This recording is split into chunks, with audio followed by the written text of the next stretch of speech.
Okay, so good morning and welcome to this session. अगर आपको याद होगा लास्ट क्लास में हम लोगों ने बात की थी, we talked about static friction के कुछ केसेस हम लोगों ने समझे थे। We talked about generally systems की एक्सेलरेशन कैसे निकालें, क्या सिस्टम चलेगा नहीं चलेगा, ऐसे क्वेश्चंस के ऊपर हम लोगों ने कल डिस्कस किया था। तो आज बेसिकली हम उसी को आगे बढ़ाएंगे और क्या क्या वेराइटीज हो सकती है, let's try to understand this. देखिए, इसके बाद जो एक वैरायटी आती है वो वैरायटी काफी इंटरेस्टिंग है। Let's try to understand this.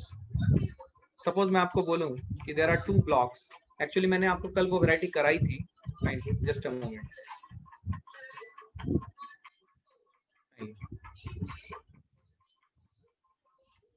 Suppose if I tell you, एक सवाल करते हैं, एक 10 केजी का ब्लॉक है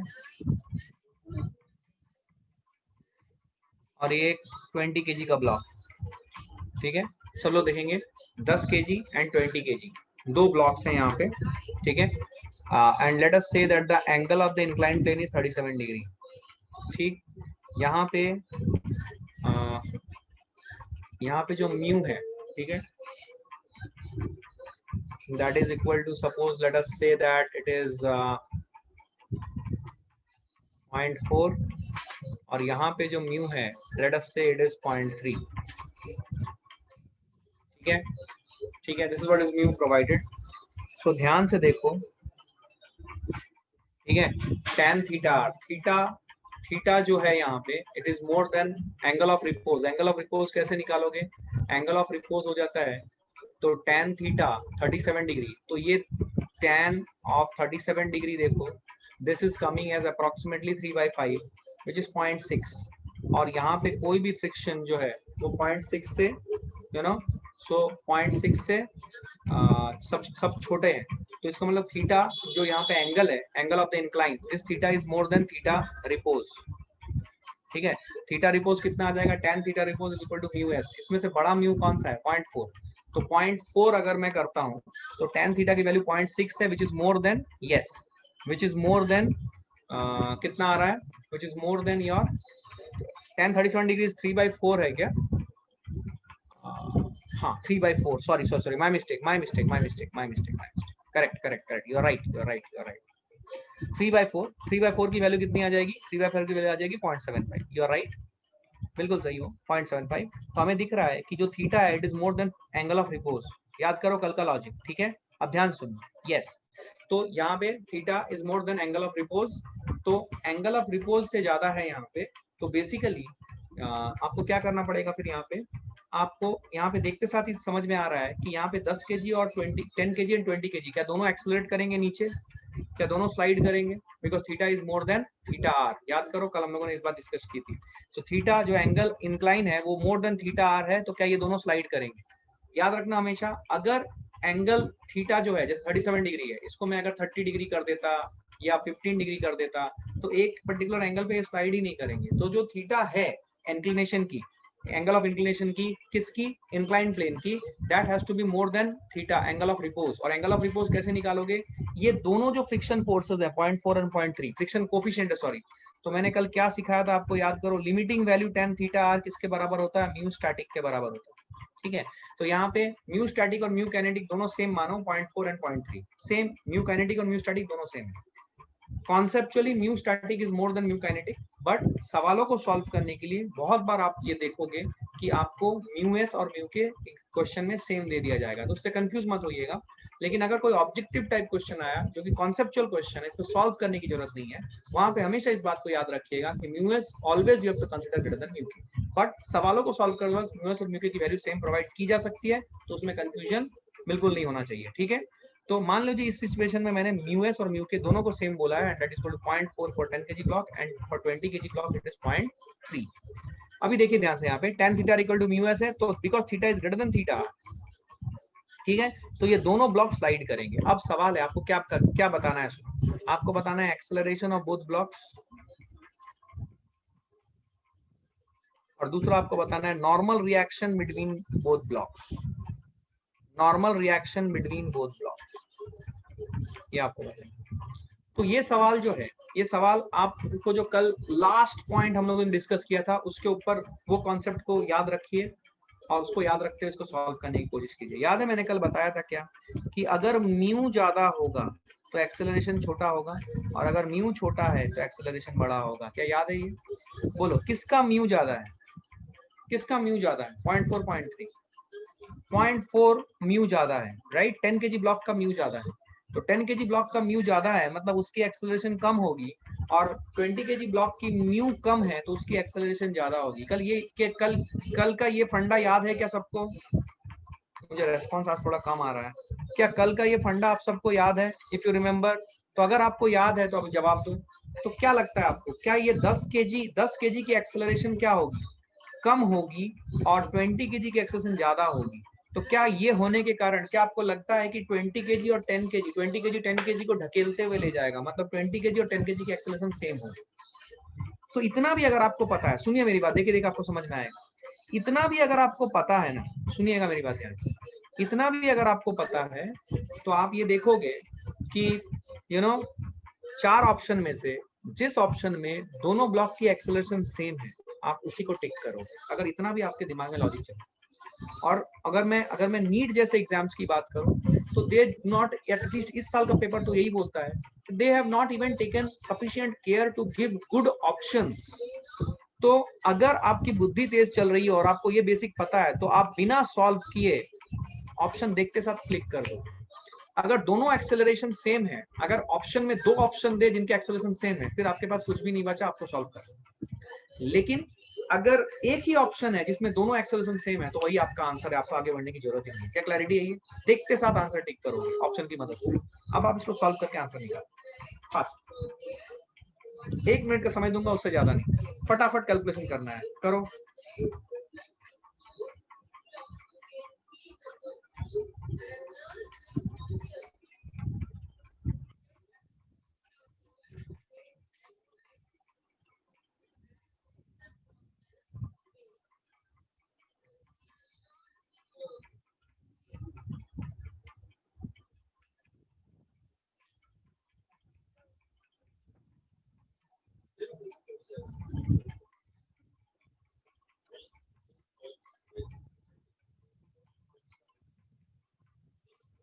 ओके, टाइम लग रहा है।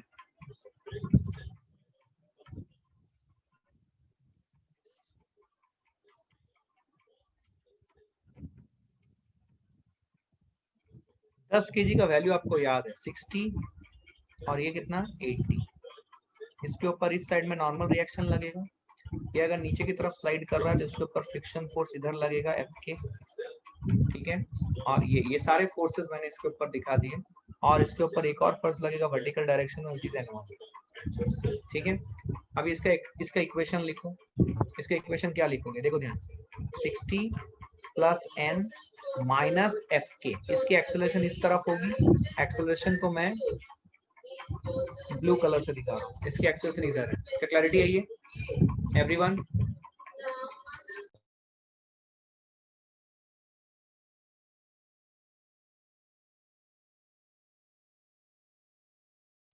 हाँ, सो 60 प्लस n माइनस एफ के की वैल्यू क्या है? म्यू के कितना है यहाँ पे? 0.4 इंटू नॉर्मल रिएक्शन कितना है? 80। क्या ये हो जाएगा 10 इंटू 8? क्या ये पहला इक्वेशन आएगा?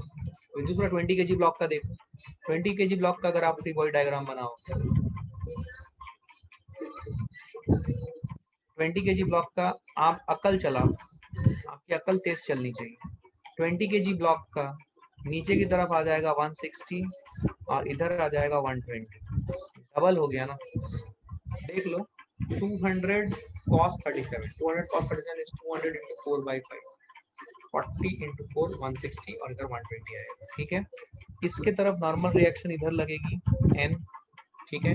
इसकी भी फ्रिक्शन फोर्स लगेगी इस तरफ, विच इज एफ के। क्या क्लैरिटी है? सारे फोर्सेस दिखा दिए, नॉर्मल रिएक्शन एक और इधर लगेगा, लेट अस से इट इज एन, ठीक। इसका इक्वेशन क्या होगा, देखो इसका इक्वेशन हो जाएगा 120 is supporting minus n minus fk, which is 0.3 into 160, that will be equal to 20 into 2 seconds. Solve it to get your answer. इसको सॉल्व करने का सिंपल, देखो दो ही वेरिएबल है और दो अननोन, सिंपली दोनों को ऐड कर दो, plus n minus n cut जाएगा, 60 प्लस 120 180 आएगा। ध्यान से देखो, 180 minus 80 into 0.4 is 32, minus 160 into 0.3 is 48, so that will be equal to 30. तो 180 माइनस 80 ये कितना आ जाएगा 100, 100 इज इक्वल टू 30, ए की वैल्यू आ जाएगी 10/3 मीटर पर सेकंड। क्या सबका आंसर आया? Is everybody getting this answer? Very good, very good, सबका आंसर आना चाहिए। कहाँ फंस गए? क्या सबको आंसर मिला है? सबको आंसर मिला है? बहुत बढ़िया। किसी का आंसर नहीं आया? ऐसा क्या टफ बता दिया मैंने? बोलो, क्या सबका आंसर आया है? मुझे सबसे रेस्पॉन्स चाहिए बॉस। क्लास में ही सब चीजें हो जानी चाहिए, घर में जाओ सिर्फ प्रैक्टिस करो। मैं बार बार बोल रहा हूँ।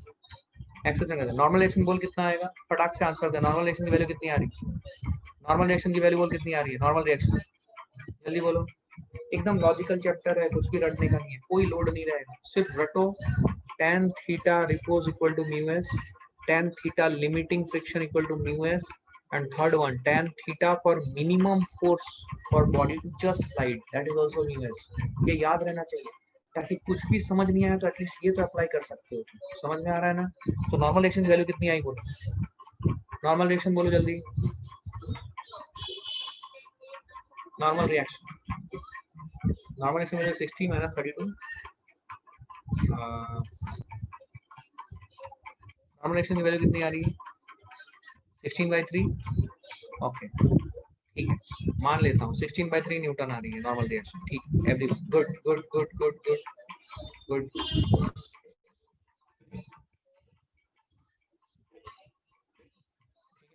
ध्यान से सुनना, यहाँ पे मैं अभी एक पहले कॉन्सेप्ट बताता हूँ, फिर आपको मैं सवालों पे ले जाऊंगा। ध्यान सुनना, कॉन्सेप्ट क्या है कि सपोज हमारे पास दो ब्लॉक्स हैं ऐसे, ठीक है?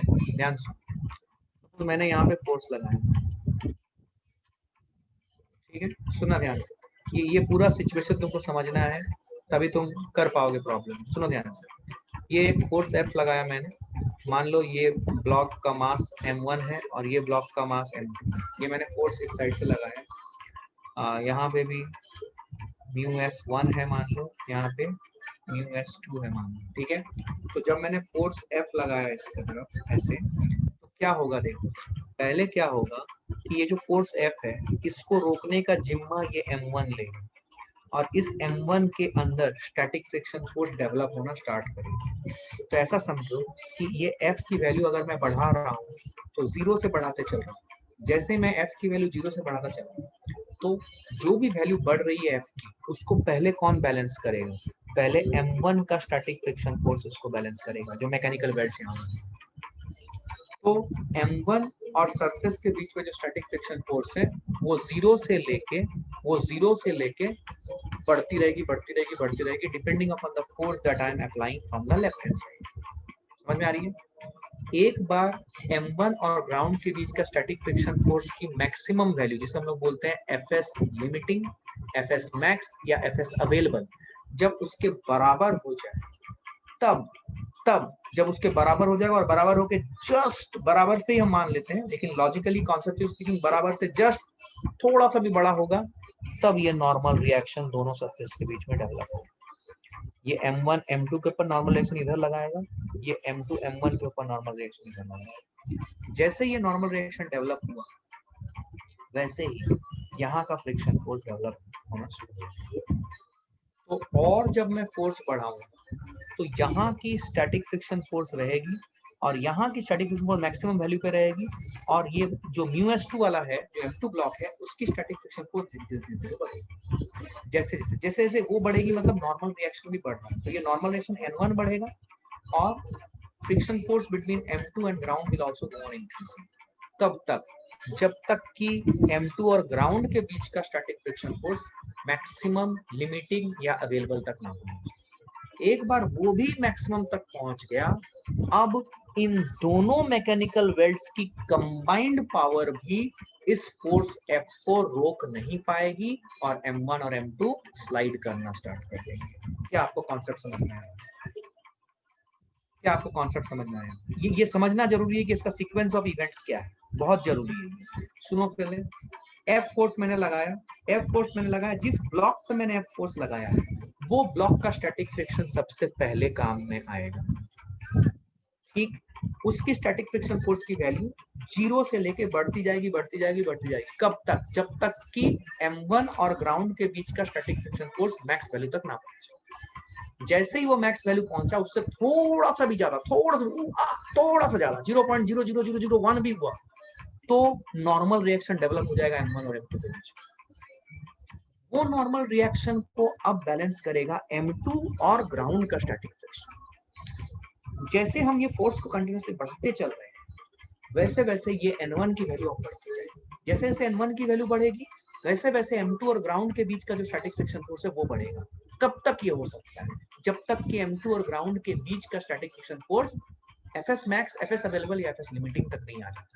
इसके बाद अगर फोर्स बढ़ा तो ये पूरी बॉडी एक्सेलरेट करेगी साथ साथ, और उस केस में सीन में आ जाएगा काइनेटिक फ्रिक्शन, बिकॉज दोनों ब्लॉक्स के ग्राउंड के साथ जो मैकेनिकल वेट्स थे, they are not able to now hold the external force along the surface of contact जो लग रहा है। क्या मेरी बात समझ आई? ये बहुत गहराई वाली बात की है मैंने। अगर तुम्हें ये बात समझ में आ गई तो तुमसे सवाल भी बन जाएगा, क्या क्लैरिटी है ये?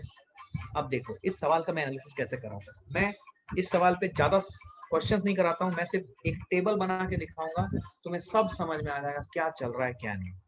मान लो मैं बोलूं ये μs1 की वैल्यू है, यही ब्लॉक ले रहा हूँ, ये μs1 की वैल्यू है मान लो 0.3, और ये μs2 की वैल्यू है मान लो 0.2। ये जो m1 m2 है, m1 की मास है मान लो 10 kg और m2 की मास है मान लो 5 kg। मैं ये फोर्स F को 0 से ग्रेजुअली बढ़ा रहा हूँ, तो 0 से ग्रेजुअली बढ़ा रहा हूँ तो क्या होगा, ध्यान से देखो।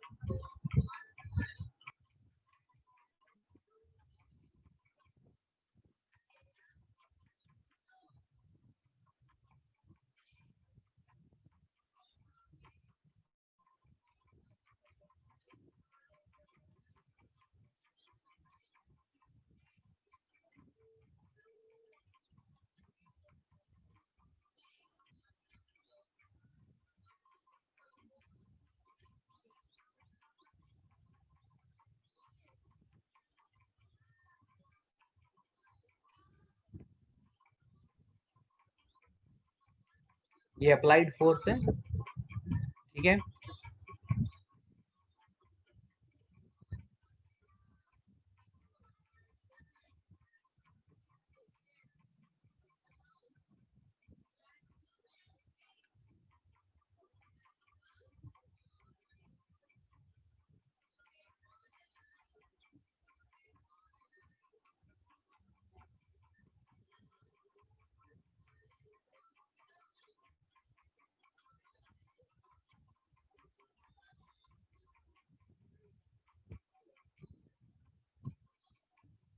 ठीक है, देखो ध्यान से देखना सब। मैंने क्या क्या कॉलम बनाया, F applied, FS1, FS2, acceleration of the combined system, normal reaction between M1 and M2, दोनों ब्लॉक के बीच का नॉर्मल रिएक्शन है N, दिखा रहा हूँ, ठीक है। मान लो मैंने फोर्स अप्लाइड लगाया 0, सबको दिख रहा है, फोर्स अप्लाइड लगाया मानो मैंने 0, तो फोर्स अप्लाइड अगर 0 न्यूटन लगाया, FS1 कितना होगा? FS1 is the friction force between M1 and the ground, FS2 is the friction force between M2 and the ground. तो जब मैंने 0 लगाया, FS1 भी 0 होगा, FS2 भी 0 होगा, एक्सेलरेशन भी 0 होगा, नॉर्मल रिएक्शन भी 0 होगा। समझ में आ रही है बात? अच्छा, मान लो मैंने इसको बढ़ाया, इसको बढ़ा के मैंने 10 न्यूटन किया। जब मैं इसको बढ़ा के 10 न्यूटन करूंगा, ध्यान से देखिए, जब मैं एफ अप्लाइड को बढ़ा के 10 न्यूटन करूंगा, ठीक है, तो FS1 कितना होगा बोलो। अगर ये समझ में आ जा रहा है तो तुमको सब समझ में आ जाएगा, मैं बता रहा हूँ। मैं बहुत सोच समझ के इसको प्लान किया है, इस एक्सपेरिमेंट को या इस चैप्टर को। बोलो, अगर मैंने एफ अप्लाइड को 10 न्यूटन किया है, बताओ FS1 कितना होगा? यस यस, नहीं स्वराली, 0 क्यों? 0 क्यों? सोचो कितना आएगा, सब लोग सोचो। FS1 10 आएगा। मैंने क्या बोला, जितना फोर्स आप एफ अप्लाइड का लगाओगे, वो FS1 फोर्स जो M1 और ग्राउंड के बीच में है वो बढ़ता जाएगा। कब तक बढ़ेगा वो? जब तक कि उसकी मैक्सिमम स्टैटिक फ्रिक्शन फोर्स की वैल्यू अचीव नहीं हो जाती। तो 10 था तो ये 10 तक बढ़ेगा। FS2 कितना होगा बोलो? FS2 कितना होगा बोलो? FS2 very good. क्या सबको समझ में आ रहा है FS2 जीरो होगा? क्योंकि अभी तक FS2 पिक्चर में आया ही नहीं है, क्योंकि FS1 अपने मैक्स वैल्यू तक नहीं पहुंचा। एक्सेलरेशन कितना होगा? जीरो। Normal reaction zero. बहुत इंटरेस्टिंग, नॉर्मल रिएक्शन जीरो। क्या सबको चमका है? अच्छा नेक्स्ट, FS2 की वैल्यू मैं बढ़ा के 30 कर दे रहा हूँ, बीच के वैल्यूज नहीं दिखा रहा हूँ। आपको समझ में आता है बीच में क्या होगा? मान लो मैंने 30 कर दिया, जब 30 कर दिया तो FS1 की वैल्यू बोल। FS1 की मैक्सिमम वैल्यू कितनी है? FS1 की मैक्सिमम वैल्यू है 100 इंटू 0.3 30। तो क्या 30 तक ये जा सकता है? हाँ, तो FS1 30 तक गया, FS1 30 तक गया, FS2 अभी भी जीरो है। ए की value zero, normal reaction zero. क्या मेरी बात समझ में आई है? Normal reaction zero. अच्छा अब सुन, मान ले मैंने एफ अप्लाइड को 31 किया, अब क्या होगा बोल? 31 न्यूटन किया, अब क्या होगा बोल? जल्दी जल्दी बोल, सीख जाएगा तू। ये डायग्राम अगर समझ में आ गया, सीख गया तू सबको। बोल, मान ले एफ अप्लाइड के लिए 31 न्यूटन हुआ, क्या होगा? FS1 कितना होगा बोल? FS1 very good, FS1 30 very good. FS2 FS2 FS2 FS2 1, FS2 1। Acceleration zero. क्या ये सबको समझ में आ रहा है? Please everyone participate, everyone please participate. Normal reaction, normal reaction, normal reaction, normal reaction 1। क्या ये सबको चमका है? नॉर्मल रिएक्शन भी 1 हो गया। क्या क्लैरिटी है ये सबको? ठीक है। अब बता, अब बता, अब बता, ये वैल्यू, ये 31, अब मैं उल्टा पूछ रहा हूँ, ये वैल्यू 31 को मैं कहां तक लेके जा सकता हूँ फोर्स अप्लाइड को, ताकि एक्सेलरेशन जीरो ही रहे? कहां तक लेके जा सकता हूँ?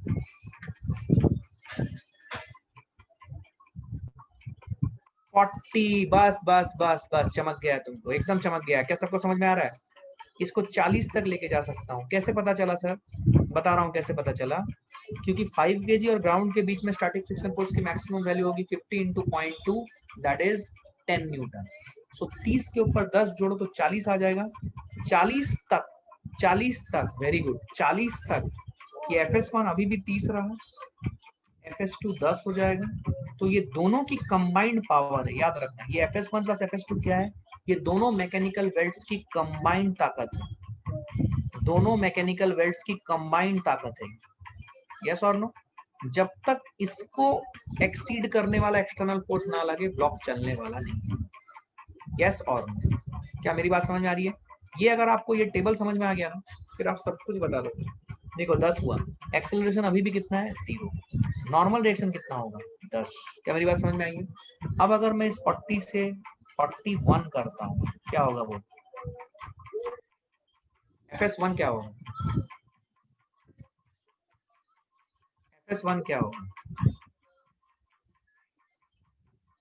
FS1 क्या होगा अगर मैंने 41 कर दिया? सोच के बोलो। हाँ वेरी गुड। जैसे मैंने इसे 41 कर दिया, अब तो FS1 सीन में ही नहीं रहा दोस्त। यहां से यहां तक स्टैटिक कंडीशन है, बॉडी इज एट रेस्ट है। 14 जैसे तुमने ज्यादा कर दिया, अभी वहां पे FS1 की जगह पे FK1 आ जाएगा। यहाँ पे काइनेटिक फ्रिक्शन आ जाएगा इसके आगे। और सर आपने तो काइनेटिक फ्रिक्शन की वैल्यू दी नहीं है, तो काइनेटिक फ्रिक्शन की वैल्यू दी नहीं है, तो मान लो मैं यहाँ पे देता हूँ mu K1 is equal to 0.2, and यहाँ पे न्यू K2 जो है इट इज सपोज 0.1। तो कितना आएगा बोल? अभी यहाँ पे काइनेटिक फ्रिक्शन आ जाएगा, अभी FS1 नहीं, अभी यहाँ पे FK आ जाएगा। 41 के बाद यहाँ पे FK आ जाएगा, और वो FK की वैल्यू कितनी हो जाएगी? ये अभी FK1 आ जाएगा, यहाँ पे FK2 आ जाएगा। क्या मेरी बात समझ में आ रही है? कितनी आएगी FK1 बोलो? Very good, 100 into 0.2 20 Newton. क्या सबको चमका है? 20 न्यूटन, वेरी गुड। और यहाँ पे FS2 दैट इज 50 इंटू 0.15। बोलो एक्सेलरेशन कितना हो जाएगा? बोलो एक्सेलरेशन कितना हो जाएगा? बोलो 41 minus 25, 41 minus 25 that is 16 divided by 15। क्या acceleration 16 bye 15 metre per second square है? क्या सबको समझ में आ रहा है? 16 बाय 15। क्या ये सबको समझ में आया एक्सेलरेशन कैसे निकाला? नॉर्मल रिएक्शन बोलो, नॉर्मल रिएक्शन बोलो।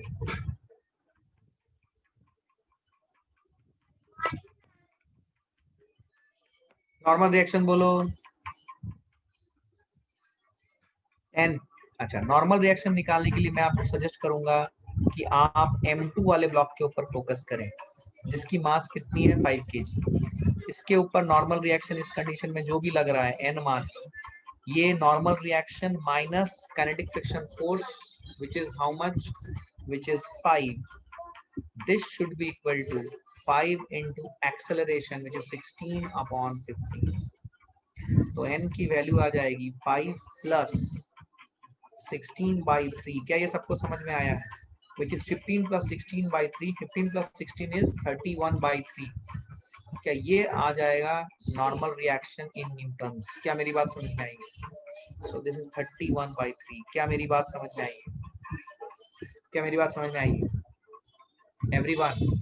अच्छा, यहाँ पे एक और कैलकुलेशन कर लो। मान लो इसको मैंने 50 कर दिया, बताओ बाकी सब वैल्यूज करके बताओ। चलो 50 के लिए ये पूरा डेटा फिल करके दिखाओ। हो गया तुम्हारा काम। अगर तुम्हें ये समझ में आ गया तुम गड़बड़ नहीं करोगे। बोलो 50 न्यूटन के लिए काम कर दो।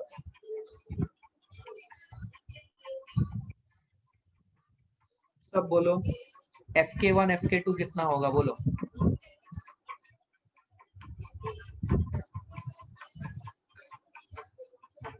बोलो FK1। क्या FK1 BC रहेगा एवरीवन? FK1 में कोई चेंज नहीं सर, सेम रहेगा, बिल्कुल यही चाहिए मुझे। ये 5 ही रहेगा सर। एक्सेलरेशन बोलो 50 minus 25 that is 25 divided by 15, 25/15। ठीक है, 25/15। अब नॉर्मल रिएक्शन बोल दो जल्दी। नॉर्मल रिएक्शन बोलो, नॉर्मल रिएक्शन बोलो। इसी ब्लॉक को देखो, n minus 5 is equal to 5 into 25/15। तो n इज इक्वल टू कितना हो जाएगा? 5 प्लस कितना 25/3, 40/3, 40/3। क्या ये सबका आंसर आया है? 40/3। बस बस बस। क्या आपको ये समझ में आ गया? क्या आपको ये समझ में आ गया कि दो ब्लॉक की कहानी कैसे चलती है? क्या आपको ये समझ में आया? तो देखो, तुमसे ये जो पूरा काम करवाया, सुनना ध्यान से, तुमसे ये पूरा काम करवाया है, ठीक है। अब देखो इसमें से कैसे कैसे सवाल बनते हैं। मैं तुमको एग्जामिनर का माइंड बता।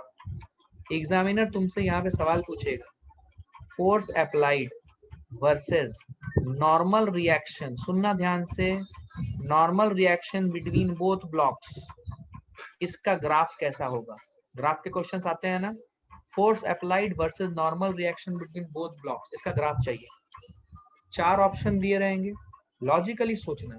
क्या तुम्हें लगता है कि फोर्स अप्लाइड जो है, तुमको ग्राफ में वो डेटा दिया हुआ रहेगा, क्या तुम्हें ये दिख रहा है कि जब तक बेटा फोर्स अप्लाइड 40 न्यूटन था तब तक एक्सेलरेशन 0 थी या नॉर्मल रिएक्शन 0 थी? सॉरी सॉरी, जब तक फोर्स 30 न्यूटन था नॉर्मल रिएक्शन 0 थी। तो क्या तुम 4 ग्राफ जो प्रोवाइडेड होगा, क्या तुम उन 4 ग्राफ ऑप्शन देख के देख सकते हो कि 30 न्यूटन तक कौन सा नॉर्मल, कौन सा ग्राफ में नॉर्मल रिएक्शन 0 तक रहेगा? उसके बाद 30 से 40 में नॉर्मल रिएक्शन लीनियरली बढ़ेगा। मतलब जो नॉर्मल रिएक्शन है, ये अगर मैंने यहाँ पे नॉर्मल रिएक्शन रखा है और यहाँ पे फोर्स अप्लाइड रखा है, तो फोर्स अप्लाइड जब तक 30 न्यूटन थी और 30 न्यूटन के आगे 30 से 40 तक, देख ध्यान से ये ग्राफ कैसे जाएगा। पहले क्या ये ग्राफ एक्स एक्सिस के साथ ही ऐसे मिल जाएगा? क्या मेरी बात समझ में आ रही है? यार रेस्पॉन्स कम आ रहा है यार, समझा पा रहा हूँ ना मैं आपको? क्या सब लोग मेरे साथ हो? उसके बाद यहाँ से ये ग्राफ लीनियरली बढ़ेगा, लीनियरली बढ़ेगा, बोल चमका की। क्या मेरी बात समझ में आई है? तो 4 ग्राफ अगर तुम्हें मिल जाए, क्या ये ग्राफ तुम्हारे लिए आइडेंटिफाई करना कोई भी खास बात है? क्या अगर ये समझ में आता है और ये दिमाग में चलना चाहिए, जो अभी तुमने किया है, ये पूरा ड्राई चार्ट तुम्हारे दिमाग में चलना चाहिए। क्या चलेगा दिमाग में? तो ऐसा ग्राफ आएगा normal reaction versus force applied का। बोल चमका की। अगर मैं तेरे से बोलूं कि तू फोर्स अप्लाइड वर्सेस एक्सेलरेशन का ग्राफ बना, सुनना ध्यान से, अगर मैं तेरे को बोलूं कि फोर्स अप्लाइड वर्सेस एक्सेलरेशन का ग्राफ बना, क्या तू बना सकता है? बोलना पड़ेगा दोस्त, चुप बैठने से नहीं चलेगा। फोर्स अप्लाइड वर्सेस एक्सेलरेशन का ग्राफ बोल, क्या दिखेगा? 40 न्यूटन तक एक्सेलरेशन 0 था। तो 4 ऑप्शन में देख 40 न्यूटन तक एक्सेलरेशन कहां पे 0 हो रहा है? क्या मेरी बात समझ में आ रही है? 40 न्यूटन तक एक्सेलरेशन 0 होगा उसके बाद 40 के बाद ये जो ग्राफ है ध्यान से देखना, एक्सेलरेशन ये 16/15 हुआ, 41 पे 16/15 हुआ, 50 पे ये 25/15 हो रहा है। तो इसके बाद ये लीनियरली बढ़ रहा, देख 40 से 41 हुआ, ये 16/15 पे आया एक्सेलरेशन, ठीक है। उसके बाद तू 50 तक किया तो 16 के ऊपर और 9 जुड़ गया, 25/15। तो क्या यहाँ पे लीनियरली तेरे को दिख रहा है? मैं तो एक बात बोलूं, तू चेक करके देख, अगर तू यहाँ पे एक एक्सपेरिमेंटली चेक करके देख, मान ले यहाँ पे मैंने 46 फोर्स लगाया, तो बता तो एक्सेलरेशन कितना आ रहा है 46 लगाने पे? बता, मैं कुछ बताना चाहता हूँ लॉजिकल। अगर तूने 46 फोर्स लगाया तो एक्सेलरेशन कितना आएगा बोल?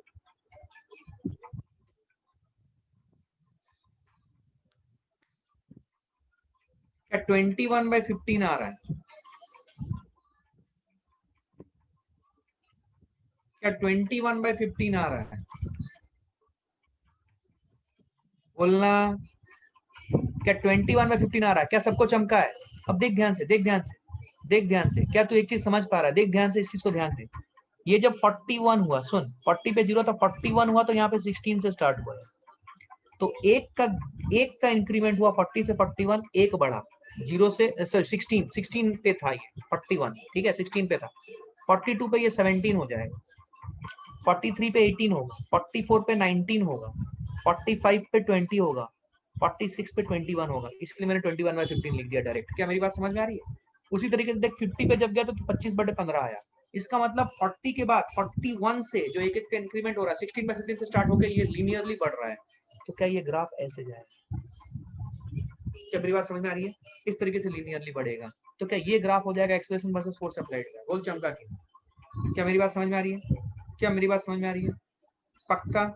तो ऐसे अगर तेरे से क्वेश्चन पूछ ले, force applied versus acceleration, force applied versus normal reaction, ये सब ग्राफ बोलो, क्या तू बता सकता है? क्या तू बता सकता है? ठीक है। अच्छा, तेरे से और भी ग्राफ पूछा जा सकता है। कैसा graph? Force applied versus frictional force between the mass m1 and the ground, force applied versus friction force between the mass m2 and the ground। तो ये भी तू बता सकता है अगर तेरे पास ये टेबल ग्रिड क्लियर। क्या मेरी बात समझ में आ रही है? तो ये टेबल बहुत काम का है। कल भी मैंने आपको रेंज ऑफ फोर्स निकालने के लिए टेबल बनवाया, तो ये टेबल से पूरा चीज क्लियर हो जाता है। क्या आपको 100% क्लैरिटी है?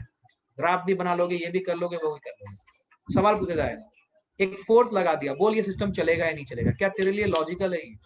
जब तक 40 न्यूटन फोर्स नहीं लगेगा चलेगा ही नहीं। 20 न्यूटन लगा दो चलेगा ही नहीं, एक्सेलरेशन जीरो है। बोल चमका कि नहीं? क्या ये क्लैरिटी है अच्छे से?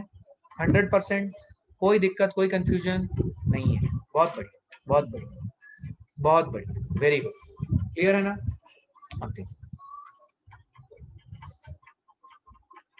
अब हम थोड़ी सी बात करते हैं, ऐसे क्वेश्चंस तुमने पक्का देखा है इस वैरायटी वाले प्रॉब्लम।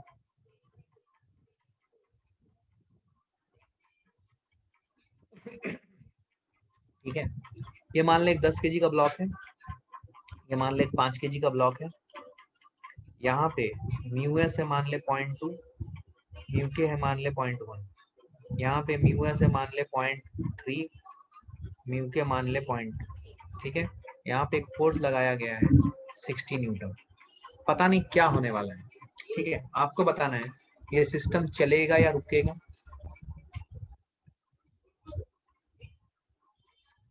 पहला सवाल, सिस्टम चलेगा या रुकेगा? ठीक है, और अगर आंसर आ रहा है चलेगा, then find acceleration of both blocks and tension and friction force between both blocks.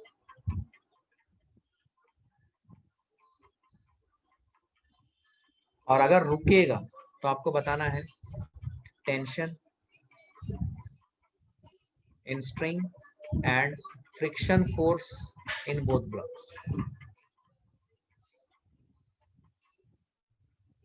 मस्त सवाल, एक सवाल करेंगे पूरा कॉन्सेप्ट डेवलप कर लेंगे। बोलो तुम इस सवाल को कैसे करना चाहोगे, मुझे पता नहीं। मैंने तुम्हें ऑलरेडी इसका हिंट दे दिया है। मैं तुम्हें 1 मिनट का समय देता हूँ, फिर हम लोग इसके सॉल्यूशन पे चलेंगे। बोलो जल्दी खटाक से।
System will move with the acceleration of 8/3. Okay, everybody is saying that. चलेगा. Okay, fine. चलो, क्या किया हम लोगों ने, हम ये देखेंगे. सबसे पहले देखो ध्यान से, इस सवाल को सॉल्व करने का तरीका क्या है. हम ये 60 न्यूटन का फोर्स लगा रहे हैं. हमें पता है अभी जो हमने पढ़ा कि ये दो जगह पे मैकेनिकल वेल्ड्स बन रही है. तो अगर हमने फोर्स लगाया है, अगर मैकेनिकल वेल्ड्स की जो एफएस अवेलेबल की जो वैल्यूज है दोनों ब्लॉक में, अगर उनकी कंबाइंड पावर या ताकत या फोर्स 60 से बड़ी है तो ये रुका रहेगा, और 60 से ज्यादा है तो ये टूट जाएगा और ये आगे बढ़ेगा. तो अगर मैं यहाँ 16 लगाता हूँ, यहाँ पे 50 इंटू 0.3, 50 इंटू 0.3 इज 15, और इधर है 100 इंटू 0.2, 100 इंटू 0.2 इज 20, 15 प्लस 20 आ रहा है 35. तो 35 जो आ रहा है, everyone okay, there is some question I think, no question, somebody raised hand. Okay, 35 आ रहा है, और अप्लाइड फोर्स कितना है 60. इसका मतलब मैकेनिकल वेल्ड्स टूट जाएंगे और ये सिस्टम आगे चलेगा. तो सिस्टम चलेगा या रुकेगा? आंसर इज सिस्टम चलेगा. और अगर सिस्टम चलेगा तो acceleration of both the blocks चाहिए. अब क्या दोनों ब्लॉक एक सिस्टम की तरह आगे चलेंगे? तो आप इसको सॉल्व करने के लिए क्या कर सकते हो, दो अप्रोच है. एक अप्रोच ये बोलता है कि आप इसको पूरा एक सिस्टम मान लो. किसको? 10 केजी 5 केजी स्ट्रिंग को एक सिस्टम मान लो. तो इस सिस्टम के ऊपर एक्सटर्नल फोर्स लग रहा है 60 minus kinetic friction force between 10 kg and the ground, which is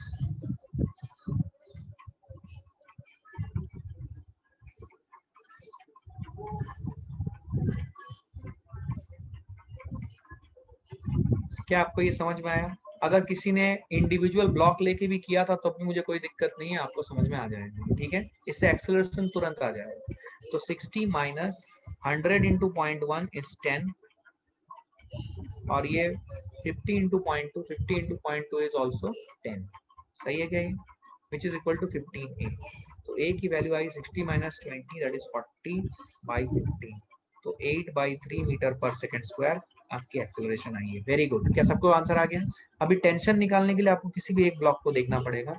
मान लो आपने 10 केजी ब्लॉक को देखा, तो इसके ऊपर टेंशन लग रहा है T, इसकी एक्सेलरेशन है 8/3 मीटर पर सेकंड स्क्वायर, और इसके ऊपर फ्रिक्शन फोर्स लग रहा है पीछे की तरफ, और वो कितना लग रहा है 10 into 10, 100 into 0.1, that is 10 newton. तो इसका आंसर आ जाएगा T minus 10 is equal to 10 into 8/3. तो इससे T की वैल्यू आई 10 प्लस 80/3 विच इज 110/3. क्या ये न्यूटन आंसर आया? एवरीबॉडी हैंड्स रेज्ड, सब सही है, कोई दिक्कत नहीं है, सबका आंसर आया. Very good. अब सुन,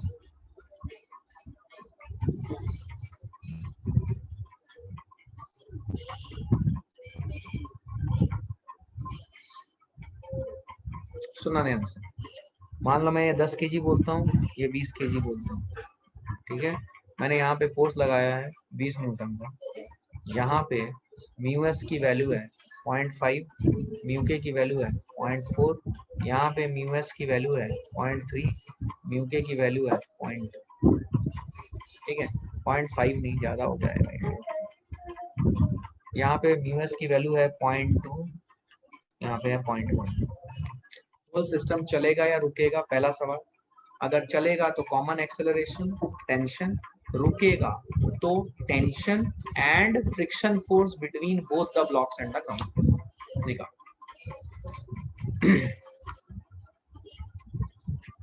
रुकेगा तो निकालो बाकी सब चीजें.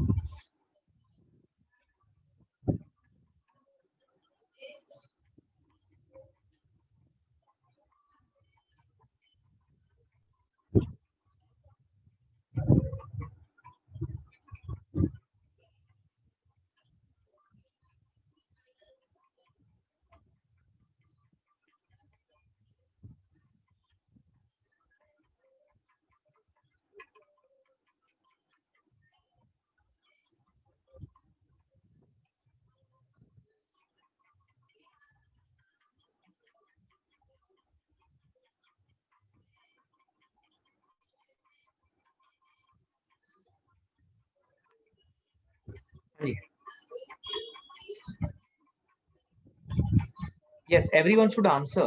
Guys, those who have come new, I would request all of them to participate, please. I would ask all of you to participate. Those who have joined new, I would request all of you to participate, please. You should respond so that I can understand that you are getting.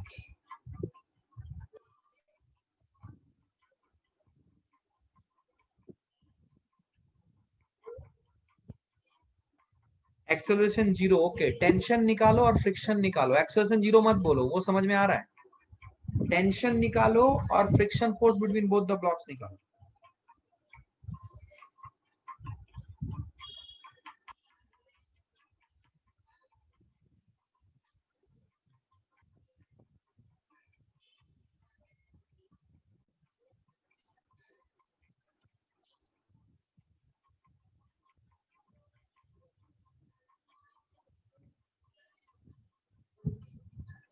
Okay, आइए आइए, ये समझते हैं हम लोग, ध्यान से सुनिएगा, ध्यान सुनिए। जब मैंने यहाँ पे 20 न्यूटन लगाया, सुनना ध्यान से, जब मैंने यहाँ पे 20 न्यूटन लगाया, जैसे मैंने 20 न्यूटन लगाया, यहाँ पे ये स्टैटिक फ्रिक्शन फोर्स पहले आ गया सीन में। मैंने आपको बताया था पहले यहाँ का स्टैटिक फ्रिक्शन फोर्स आएगा। जब तक ये स्टैटिक फ्रिक्शन फोर्स, अगर यहाँ का स्टैटिक फ्रिक्शन फोर्स एनफ है इस 20 न्यूटन को बैलेंस करने के लिए, तो कोई भी टेंशन इस स्ट्रिंग में आएगी नहीं। अब यहाँ पे एफएस अवेलेबल कितना है, 20 केजी और ग्राउंड के बीच में। ध्यान से लॉजिक समझ लेना, देखना ना सब कुछ तेरे को खटाखट खटाखट दिखने लगेगा। What is FS available? 200 into point 200 into point कितना है? 40 Newton.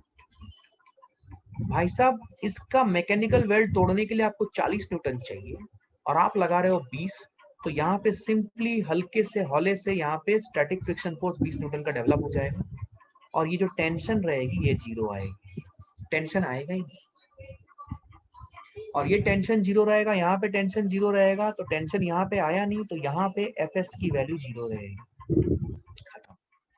So static friction force between 10 kg and ground is 0. Fs between 20 kg and ground is 20 Newton. Tension in the string is 0. ये आपका आंसर्स है। कितने लोगों के answers match किए वो?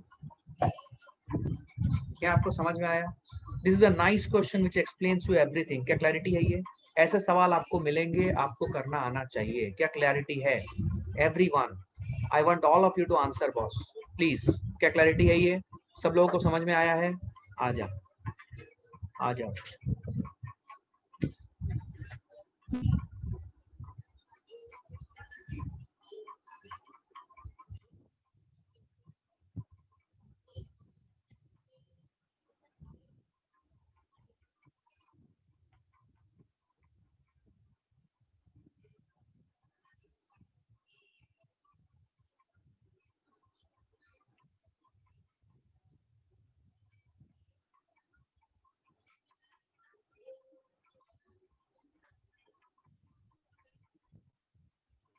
तुम्हें बताना है सिस्टम चलेगा रुकेगा? रुकेगा तो tension and friction force between both the blocks.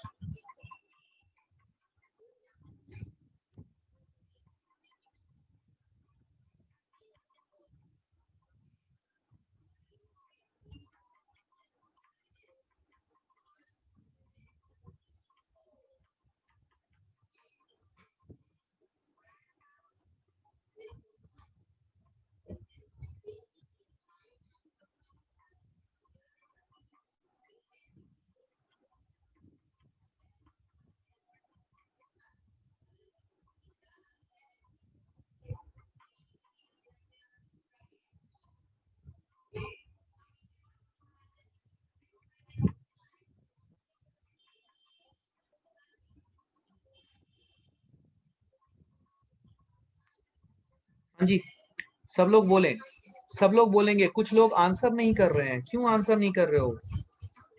जो लोग नए आए हैं, मैंने आप लोगों को कुछ वीडियोस भेजे थे, हैव यू नॉट सीन दोस?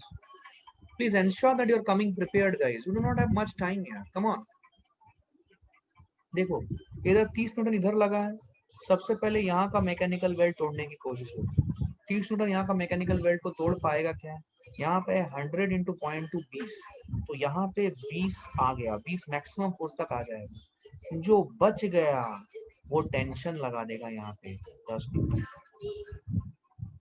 तो 10 न्यूटन का जैसे टेंशन लगाएगा इधर, बिकॉज स्ट्रिंग मासलेस है, तो इधर भी टेंशन 10 न्यूटन आ जाएगी। इधर 10 न्यूटन 10 केजी ब्लॉक के ऊपर आ रही है, तो इसको बैलेंस करेगा यहाँ पे स्टैटिक फ्रिक्शन फोर्स, जो कि 10 न्यूटन ही है। समझने वाली बात यहाँ पे एनालिसिस क्या आपको होना चाहिए? देखो, कौन सा, सुनना ध्यान से, कौन सा फ्रिक्शन अपने मैक्सिमम वैल्यू को रीच कर गया। ये 10 kg ब्लॉक का फ्रिक्शन अपने मैक्सिमम वैल्यू को रीच कर गया, जो कि 20 है। जो बच गया 10 का 30 लग रहा था, ये रेस्ट में रहेगा। रेस्ट में रहेगा ये कैसे पता चला सर आपको? मैंने तो पहले पता ही नहीं चला मुझे रेस्ट पे रहेगा। इन दोनों मैकेनिकल वेल्ड्स की कंबाइंड ताकत कितनी है देख, 100 इंटू 0.3 30, 100 इंटू 0.2 20, 20 और 30 50, लगा कितना रहा है 30। जब तक 50 से ज्यादा फोर्स नहीं है ये चलेगा ही नहीं। क्या यही तुमने सीखा था यहाँ से? क्या यही तुमने सीखा था यहाँ से? ये नॉर्मल रिएक्शन की जगह पे टेंशन आ जा रहा है भाई। क्या स्ट्रिंग या दो ब्लॉक कांटेक्ट में है, क्या दोनों कॉन्सेप्चुअली सेम ही है? इधर एक जगह पे नॉर्मल रिएक्शन डेवलप होगा जो कि फ्रिक्शन को बैलेंस करेगा, और एक जगह पे टेंशन डेवलप हो जाएगी जो कि फ्रिक्शन को बैलेंस करने की कोशिश करेगी। तो क्या दोनों लॉजिकली कॉन्सेप्चुअली सेम लेवल के क्वेश्चंस हैं? सिर्फ एक में टेंशन फोर्स डेवलप हो रहा है, एक में नॉर्मल रिएक्शन डेवलप हो रहा है। तो मैं ये बोलना चाहता हूं कि यहाँ पे क्या क्या आया, FS between 10 kg and ground कितना आया बेटा बोल? 20 Newton sir. Tension in the string कितना आया बोल बेटा? 10 Newton. And what is the FS between 20 kg, sorry between 10 kg and ground?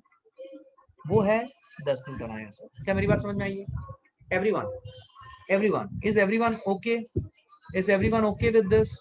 कोई दिक्कत, कोई कंफ्यूजन नहीं है? सुनना ध्यान से, ये सब सारे कॉन्सेप्चुअल क्वेश्चंस हैं, ये सब एग्जाम में आने लायक इनकी प्रोबेबिलिटी सबसे ज्यादा है।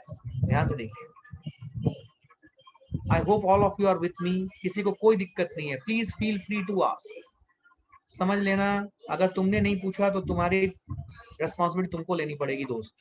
अब यहाँ पे 30 न्यूटन लगा देना। ये भी 10 kg था, ये भी 10 kg था, ये म्यू एस कितना था रे? 0.3 0.2, और यहाँ पे कितना है? 0.2। अब क्या होगा बोल? सिस्टम चलेगा या नहीं चलेगा? हमने सिर्फ 30 न्यूटन को इस साइड लगा दिया। ऑब्वियसली कंबाइंड जो ताकत है वो तो अभी भी 50 न्यूटन की ही रही, तो चलेगा तो नहीं। लेकिन अभी क्या हो रहा है? टेंशन, क्या हो रहा है? फ्रिक्शन। ये बताओ, क्या आपको समझ में आ रहा है कि अलग ब्लॉक पे लगा दिया तब बेटा पूरा चेंज हो जा रहा है? क्या मेरी बात समझ में आ रही है? गुड। 30 न्यूटन तो इधर कितना लगेगा बोल? फ्रिक्शन अपनी पूरी दमखम लगा देगा। फ्रिक्शन पूरी दमखम कितनी है उसकी? 100 इंटू 0.30। बहुत बढ़िया। यहाँ 0, यहाँ 0, और यहाँ पे भी 0। Yes, very good. 30 between 10 kg and the ground, 0 tension in the string and 0 friction force between 10 kg and the ground. ये कॉन्सेप्ट है। क्या मेरी बात समझ में आई है? Everyone with me? Everyone with me? Response कम है। समझ में आ रहा है? मुझे कॉन्फिडेंस चाहिए आप लोगों को, मुझे आप लोगों का कॉन्फिडेंस चाहिए। नहीं मिलेगा सर। 110 न्यूटन,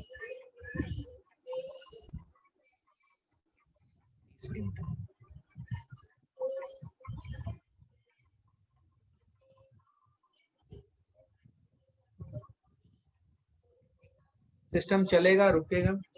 रुकेगा तो friction force between both the blocks and tension in the string.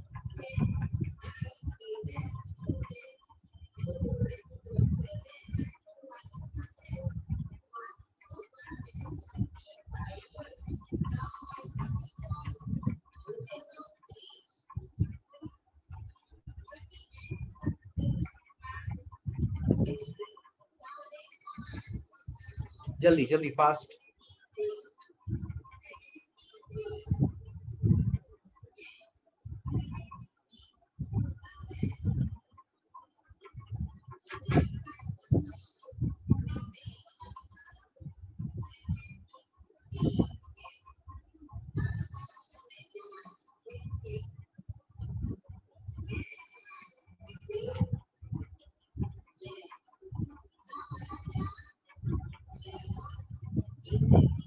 देखो, इसमें इसमें मैं एकदम कॉन्सेप्चुअली बता रहा हूँ, ध्यान सुनो। इसमें आपको कैसे सोचना चाहिए? मान लो मैंने इधर से स्टार्ट किया, इस साइड से स्टार्ट किया 110 न्यूटन से। 110 न्यूटन से मैं स्टार्ट कर रहा हूँ। यहाँ पे इस मैकेनिकल वेल्ड की मैक्सिमम फोर्स झेलने की कैपेबिलिटी कितनी है? 50 इंटू 0.3 15। तो ये अपना पूरा 15 लगा देगा, ये 15 लगा देगा। तो यहाँ पे टेंशन द स्ट्रिंग आ गई 95। अगर हम मान रहे हैं कि है ना ये रुका हुआ है, अगर रुका हुआ है, पहले मान लो कि ये रुका हुआ है, तो 15 है और ये 95 आया, ये 95 आया तो इधर भी 95 आ जाएगा स्ट्रिंग में। 95 समझते हो ना, 95 एवरीवन हियर, हाँ 95 आ गया, ये 95 आ गया, ये 30 है। अगर हम बोलते हैं कि ये रुका हुआ है तो फ्रिक्शन फोर्स यहाँ पे 65 होनी चाहिए, पीछे की तरफ इस डायरेक्शन में 65 होनी चाहिए थी, बट यहाँ पे फ्रिक्शन की मैक्सिमम क्षमता कितनी है, 100 इंटू 0.2 20, यहाँ पे ये 20 ही लगा सकता है मैक्स टू मैक्स। तो 30 और 20 50 है, इसके ऊपर 95 लगा, तो ये रुक ही नहीं सकता।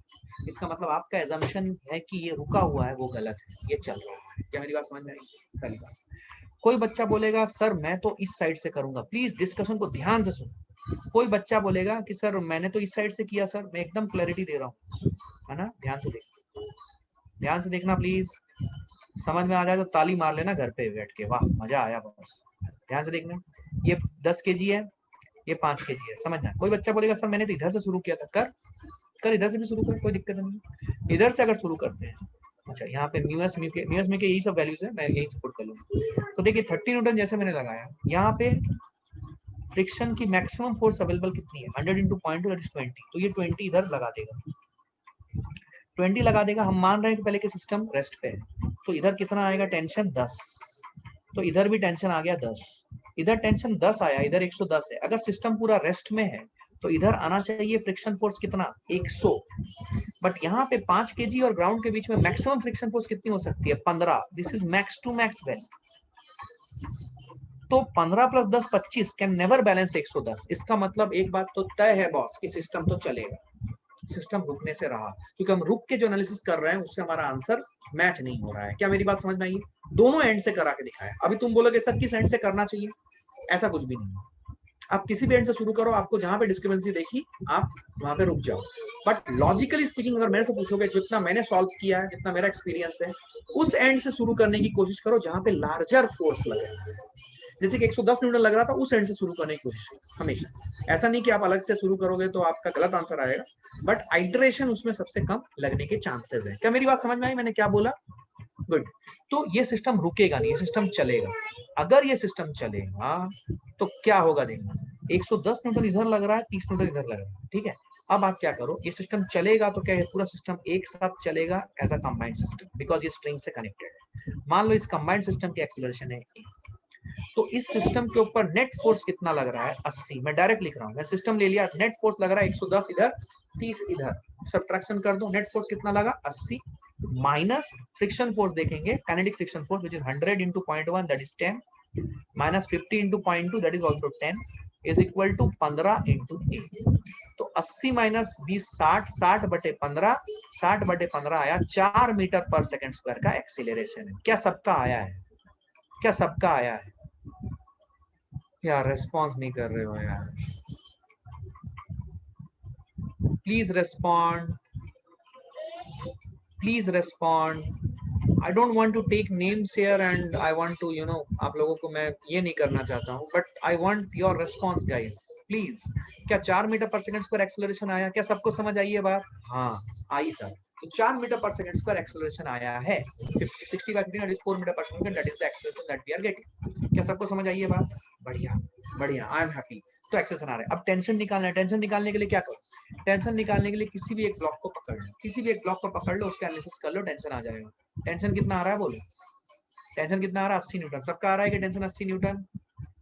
सबका आ रहा है 80 Newton. Good good, I am assuming that is correct. ठीक है, मैं नहीं कर रहा हूँ, कोई भी एक ब्लॉक पकड़ लो, उसका एनालिसिस कर लो, न्यूटन लॉ लगा लो, अपने आप आपको आंसर दिखेगा। क्या मेरी बात समझ में आई है? क्या सब लोग मेरे साथ हो? कोई दिक्कत, कोई कंफ्यूजन?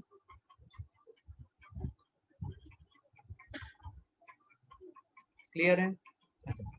अब इसमें सुनना ध्यान से, इसमें एक वेरिएंट कैसा होता है, इसमें एक वेरिएंट होता है कि मान लो आपको इंक्लाइन प्लेन दे दिया है,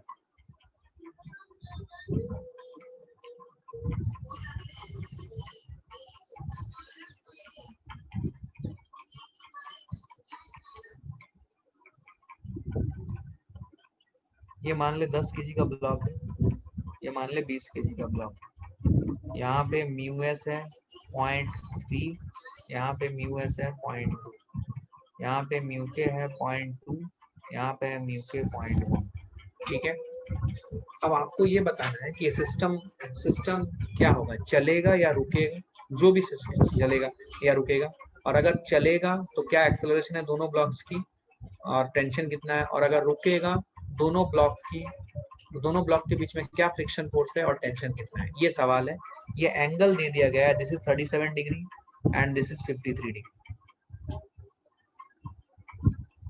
ठीक है, क्या आप 1 मिनट सोचोगे क्या करना? पक्का आपने ऐसे सवाल किया होगा।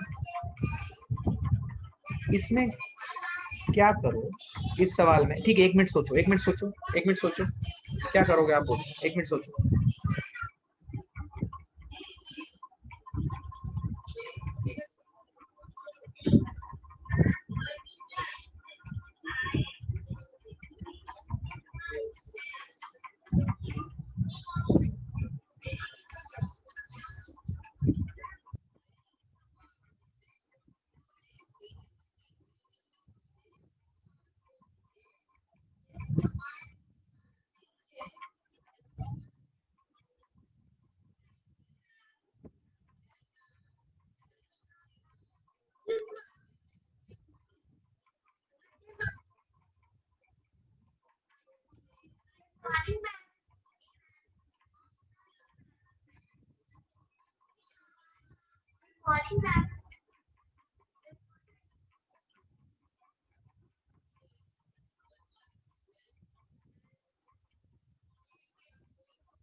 ओके, लिसन टू मी।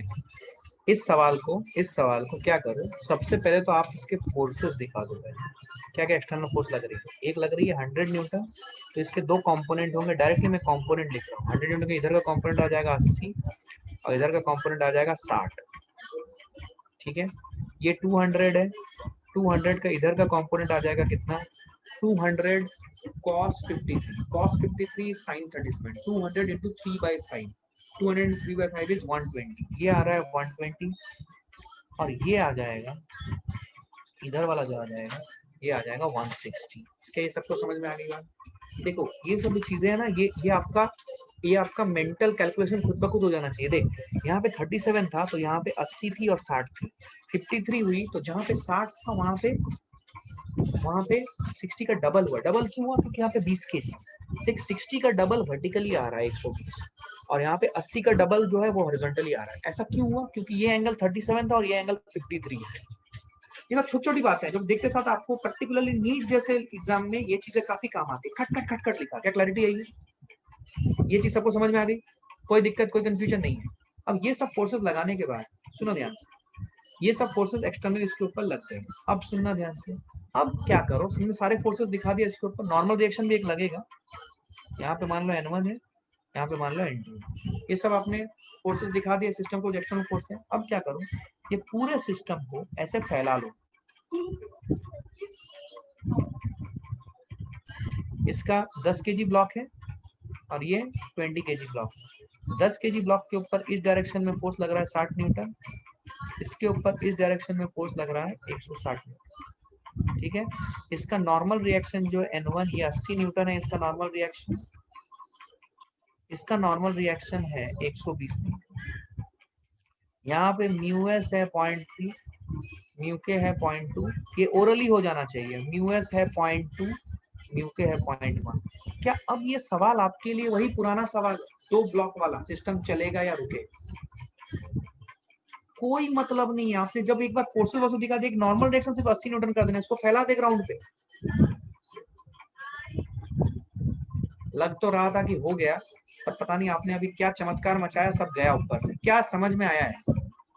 मुझे कोई मतलब नहीं है इंक्लाइन प्लेन से। क्या आपको ये बात फील आ गई है? मैं इस चीज को ग्राउंड में फैला के भी कर सकता हूँ, सिर्फ मैंने नॉर्मल रिएक्शन को कितना ले लिया, नॉर्मल रिएक्शन को 100 मत लेना, क्योंकि एक्चुअली ये इंक्लाइंड प्लेन में है, ये आपने अपने सहूलियत के लिए ऐसे फैला लिया है, बट नॉर्मल रिएक्शन कितना रखा आपने, 80 न्यूटन। क्या चमका है? मैं ट्रिक बता रहा हूँ भाई, थोड़ा थोड़ा हंस, थोड़ा चेहरे में ग्लो ला। हाँ यार ये मस्त बात है, एकदम सही। N1 देख मैंने 80 न्यूटन रखा है, N1 मैंने 100 नहीं किया, क्योंकि ये एक्चुअली ग्राउंड में नहीं है। तो इंक्लाइंड प्लेन में इसकी नॉर्मल रिएक्शन कितनी है? नॉर्मल रिएक्शन ये वाली वैल्यू देख, ये वाली वैल्यू, ये वाली वैल्यू, ये वाली वैल्यू कितनी है जो नीचे की तरफ आ रहा है, नीचे की तरफ कितना आ रहा था? 80, तो N1 80 है इसमें। और इसका N2 कितना है? N2 किधर आ रहा है? नीचे की तरफ कितना आ रहा है? 20, 120, तो 120 रख दिया। अब सॉल्व कर, बोल चलेगा या रुकेगा? तेरे को पता है क्या करना है? सिंपल चेक कर, नेट नेट सुन, तू वो भी कर सकता है जो मैंने तेरे को सिखाया। और एक सिंपल ट्रिक, 160 माइनस 60 का कितना आ रहा है? 100 लग रहा है नेट एक्सटर्नल फोर्स। सिर्फ तू देख ले दोनों का मैकेनिकल वेट्स का कंबाइंड झेलने की कैपेबिलिटी 100 से बड़ी है या ज्यादा या कम है। अगर 100 से ज्यादा है तो रुकता रहेगा, और अगर 100 से कम है तो चलेगा। कंबाइंड झेलने की एबिलिटी समझ रहे हो? क्या तुम मेरे लैंग्वेज को समझ पा रहे हो? ये कंबाइंड झेलने की एबिलिटी देख, ये 100 इंटू 0.3 30, और ये है 200 इंटू 0.2 40, 40 और 30 70, और लगा फोर्स कितना? 100। तो झेलने की कैपेबिलिटी झेल नहीं सकती, टूट जाएगी मैकेनिकल वेल्ड। क्या बात समझ में आ रही है? तो सिस्टम चलेगा, सिस्टम चलेगा तो आराम से आंसर निकालो। सिस्टम चलेगा तो पहले एक्सेलरेशन निकालने के लिए कुछ नहीं है, सिस्टम ले लेना है। सुनो ध्यान से, देखो कुछ कुछ बातें मैं बता रहा हूँ, सुनो। अब सुनो मेरी बात, आंसर मत देना, मेरी बात सुनो। अगर तुमसे, सुनो मेरी बात, अगर तुमसे पूछा जाए एक्सेलरेशन, सिस्टम अगर चल रहा है तो एक्सेलरेशन नहीं, ऐसा पूछा, ठीक है? तो तुम में से कोई भी बच्चा जो मेरे पास पढ़ रहा है वो कभी भी इंडिविजुअल ब्लॉक के एनालिसिस करके नहीं निकालेगा एक्सेलरेशन, क्योंकि वहां पे 2 इक्वेशन उसको सॉल्व करने पड़ेंगे, 2 बार कैलकुलेशन करनी पड़ेगी। वो इस सिस्टम मान के इसका एक्सेलरेशन निकालेगा फटाक से, एक इक्वेशन। लेकिन अगर टेंशन निकालने के लिए भी बोला है, टेंशन इन द स्ट्रिंग, तो उस केस में आपको 2 इक्वेशन बनाना ही आपके लिए फायदेमंद है, क्योंकि टेंशन भी निकालना है। एक्सेलरेशन भी अगर आपने निकाल लिया तो उससे टेंशन नहीं आएगी। टेंशन निकालने के लिए आपको दोबारा इक्वेशन लिखने की जरूरत पड़ेगी ही पड़ेगी। क्या मेरी बात समझ में आ रही है? तो अगर टेंशन निकालने के लिए बोला है तो दोनों ब्लॉक को इंडिविजुअल एनालिसिस करें, लेकिन सिर्फ अगर एक्सेलरेशन निकालने के लिए बोला है, अगर चलेगा तो बताओ एक्सेलरेशन कितना है, तो आप सिस्टम मान के चलो, एक ही इक्वेशन में आंसर आ जाती है। क्या आपको चमका है मैंने क्या बोलूं? 160 minus 60 is 100, 100 minus 100 minus 160 minus 60 100 net है, 100 minus 20 into 200 into 20 into 100, 20 into 10 into 0.1, 200 into 0.1 is 20। क्या ये समझ में आया? मैंने ओरली कर दिया। अगर सिस्टम चल रहा है तो काइनेटिक फ्रिक्शन लगेगा ना। काइनेटिक फ्रिक्शन कितना होता है? म्यू के एन। म्यू के कितना है बोलो? 0.1। नॉर्मल रिएक्शन कितना है बोलो? 200 न्यूटन। 0.1 into 200, क्या ये 20 आएगा? और ये भी सिस्टम चल रहा है 100 इंटू 0.2। 100 कैसे? Normal reaction is 10 into 10, that is 100। क्या मैंने सही किया है? क्या मैंने सही किया है? मैं बार बार आपको कर रहा हूं और मैं रुक रहा हूं, क्या मैंने सही किया है? तुम ध्यान ही नहीं दे रहे हो। क्या मैंने सही किया है? यस, बिल्कुल सही प्रथम। नॉर्मल रिएक्शन सर आपने यहाँ पे नॉर्मल रिएक्शन 200 कैसे ले लिया? ये तो 120 है सर। बिल्कुल सही, यही मुझे सुनना था, इसलिए मैं आपको रोक रहा हूँ और आपके इन्वॉल्वमेंट मांग रहा हूँ। आप इन्वॉल्व नहीं हो रहे। 100 माइनस, अरे नॉर्मल रिएक्शन ग्राउंड में होता तो 200 होता। ये गलती करता है बच्चा जब ये चेंज करता है। नॉर्मल रिएक्शन तुमको 120 लेनी है। बोल 120 into 0.1 12, 80 into 0.2 16 is equal to 30 into a. बोल answer. 100 minus 28, 100 minus 28 is 72 divided by 30। this is what is your experience। क्या मैं समझा पाया? आंसर इज 2.4 मीटर पर सेकेंड। क्या सबको समझ आई ये बात? Is everyone with me? क्या क्लैरिटी है? बोलना पड़ेगा। क्या सब लोग मेरे साथ हो? कोई दिक्कत, कोई confusion? So there is one question. हाँ जी बोलिए, बोलो प्राची, बोलो। ओके, कोई बात नहीं, कोई बात नहीं, ठीक है। क्या समझ में आया है? Arya, are you understanding? Arya, Are you understanding? Isha, are you understanding? Sometimes I have to ask names. I don't want to do that, but please respond. If you will not, I will not be able to understand your pain, right? So you need to respond. Fine, okay. आइए आइए, क्या clarity है? जितना बात बोला है क्या clear है? एकदम 100%। ब्लॉक स्ट्रिंग ब्लॉक वाले प्रॉब्लम भी किए हमने, दो ब्लॉक वाले प्रॉब्लम भी किए हमने, ठीक है? ऐसा क्वेश्चन हो सकता है, ठीक है? अच्छा, दो ब्लॉक की जगह कभी एग्जामिनर का दिमाग चकराएगा, वो 3 ब्लॉक दे देगा, 20 kg, 10 kg, 5 kg, सबका म्यूएस 0.2, म्यू के 0.1, सबके लिए यही है, इसके लिए भी यही है, इसके लिए भी यही है। ये लगा 100 न्यूटन, चलबा की रुकबा, बोलो चलेगा या रुकेगा? जल्दी देखते साथ बताओ, तुमको समझ में सब आता है, बोलो चलेगा कि रुकेगा? चलेगा कि रुकेगा? बोलो चलेगा कि रुकेगा? चलेगा कि रुकेगा? चलेगा, चलेगा। कैसे बताया? क्या कंबाइंड ताकत देख ली तुमने? एफएस मैक्स तीनों का अवेलेबल ऐड कर लिया क्या? Very good. तीनों का अवेलेबल ऐड कर लोगे तो 350 इंटू 0.2 70 आ रहा है, 70 न्यूटन। लगा रहे हो 100 न्यूटन तो सर चलेगा, लगा रहे हो 100 न्यूटन तो सर चलेगा। एक्सेलरेशन निकाल लोगे? बिल्कुल सही, एक्सेलरेशन निकाल लोगे। तो अब जब चलेगा तो कौन सा फ्रिक्शन आएगा सीन में? अब जब चलेगा तो कौन सा फ्रिक्शन सीन में आएगा? कौन सा फ्रिक्शन सीन में आएगा? चलेगा तो काइनेटिक। क्या आप एक्सेलरेशन निकाल लोगे? एक्सेलरेशन की वैल्यू बोल। 100 माइनस 70, 70 नहीं, 100 minus 35 into 10 into 0.1 is equal to 35 into 8। क्या सही है? 100 माइनस 35 65, 65 बाय 35 मेरा आंसर है। ओरली मैं ये आंसर दूंगा। क्या चमका है सबको? क्या सबको चमका है? 13/7 बिल्कुल सही। क्या क्लैरिटी है? एवरीवन विथ मी, एवरीवन, कोई दिक्कत कोई कंफ्यूजन नहीं है? क्या क्लैरिटी यही है? बहुत बढ़िया। मान ले मैंने यहाँ पे, सुनना ध्यान से, मान ले मैंने यहाँ पे 100 न्यूटन की जगह पे 60 न्यूटन फोर्स लगाया होता तो क्या होता? तो क्या होता? अगर मैं 60 न्यूटन लगाया होता तो क्या होता? जल्दी बोलो, क्या होता? रुकेगा, रुकेगा, वेरी गुड, रुकेगा, रुकेगा। अच्छा अच्छा, सुनो, रुकेगा, सुनो, अब सवाल सुनो। Normal reaction between 10 kg and 5 kg block.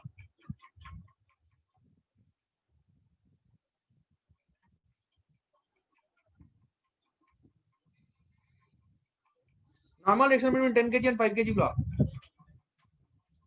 Zero. बस चमका है क्या? बस बस बस, मुझे यही चाहिए था। क्या सबको चमका है?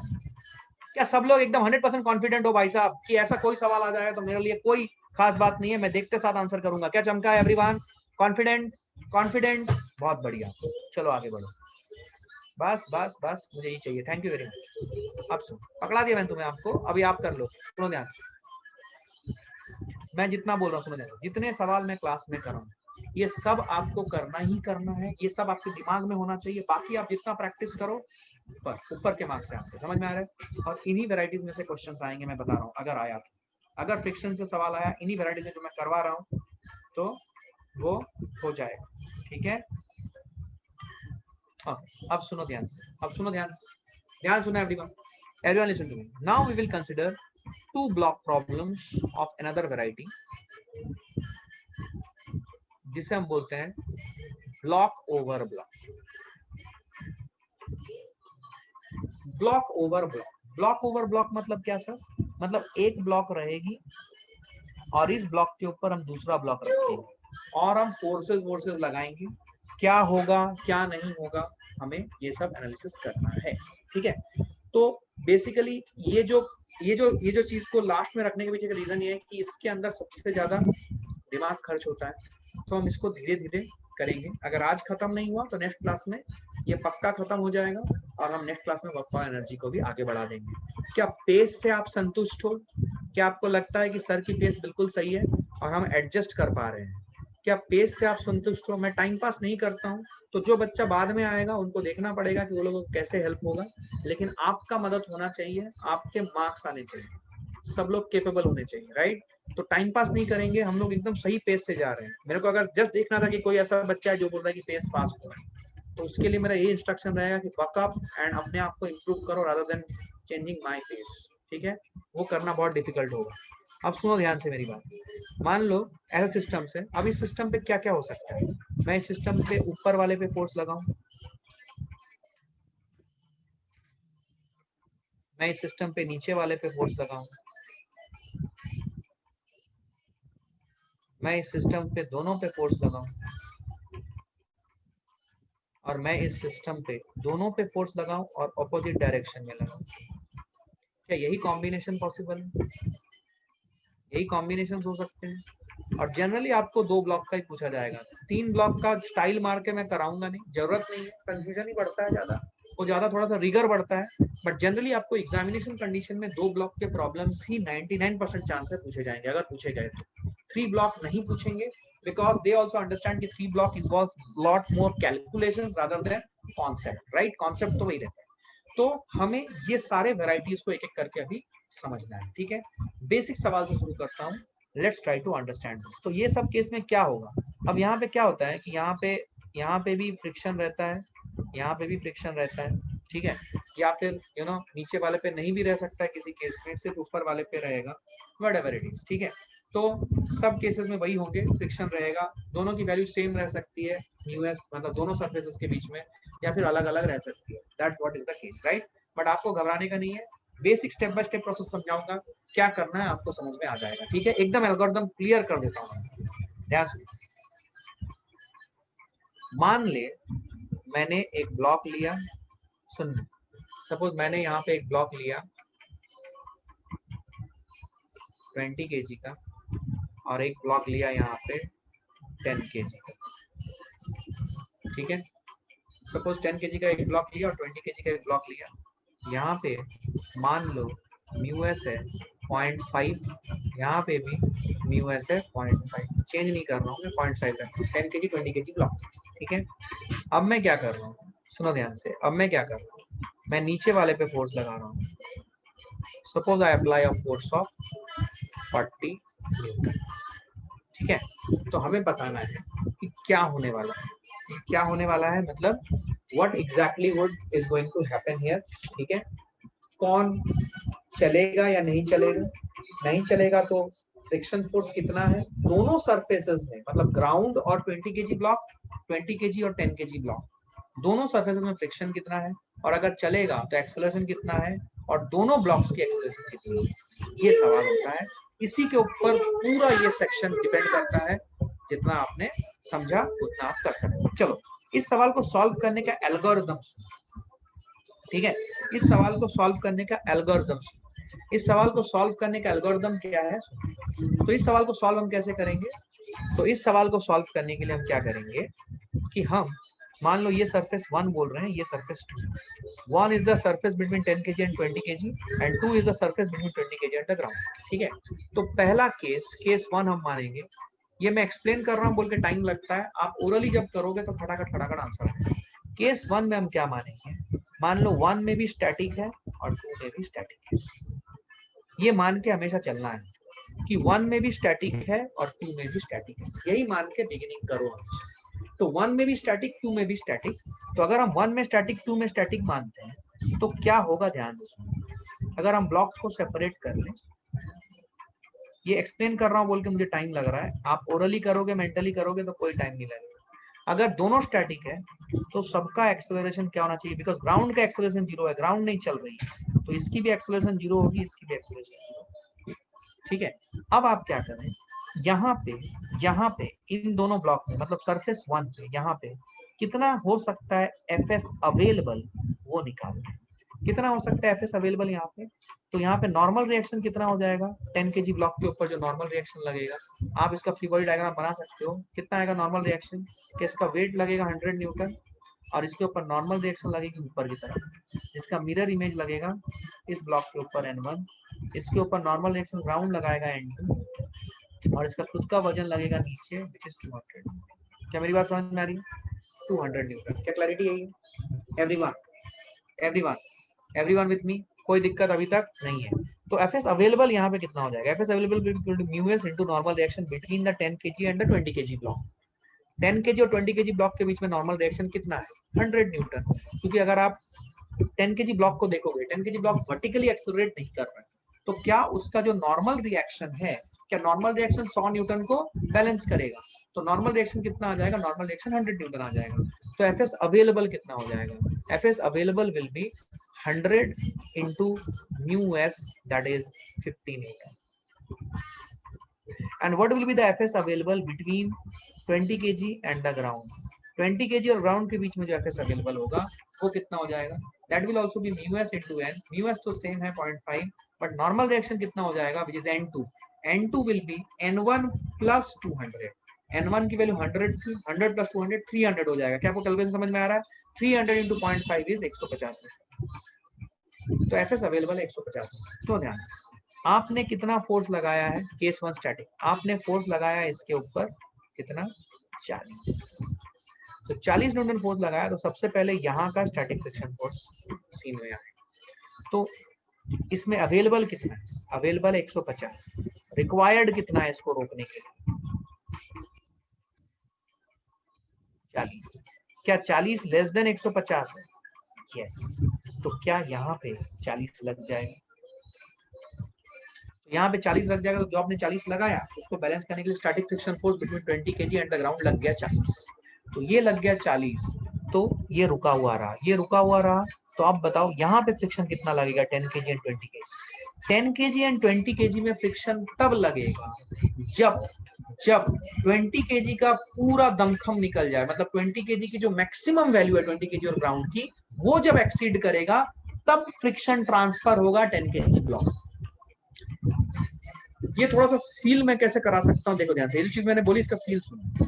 देखो, जब तुम मान लो सिटी बस में बैठे हो या खड़े हो, ठीक है, सिटी बस में बैठे हो या खड़े हो, सिटी बस में बैठे हो, खड़े हो, आपने खड़े हुए, सिटी बस में ड्राइवर ने एक्सेलरेट कराया, ठीक है।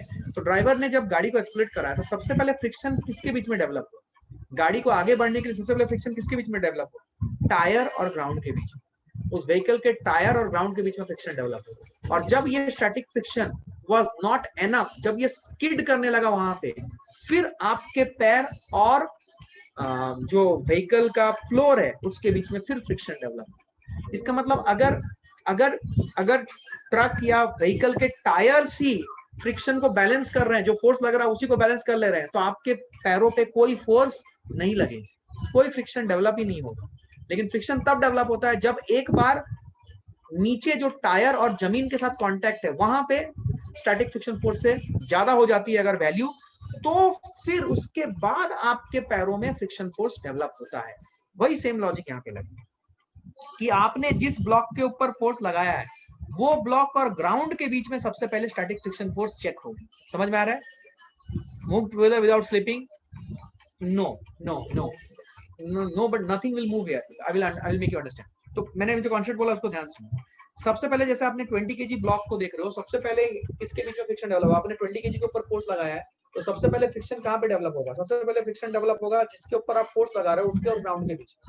तो ग्राउंड के बीच में फ्रिक्शन फोर्स डेवलप होगा, ग्राउंड के बीच में फ्रिक्शन फोर्स डेवलप होगा, और वो फ्रिक्शन फोर्स की वैल्यू अगर मैक्सिमम से ज्यादा जरूरत होती है तब फ्रिक्शन फोर्स ट्रांसफर होगी 10 kg और 20 kg के बीच।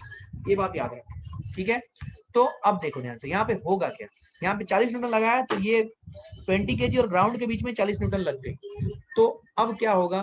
देखो ध्यान से, मैं यहाँ पे लिखता हूँ, friction static between 20 kg and 10 kg, ये कितना डेवलप होगा?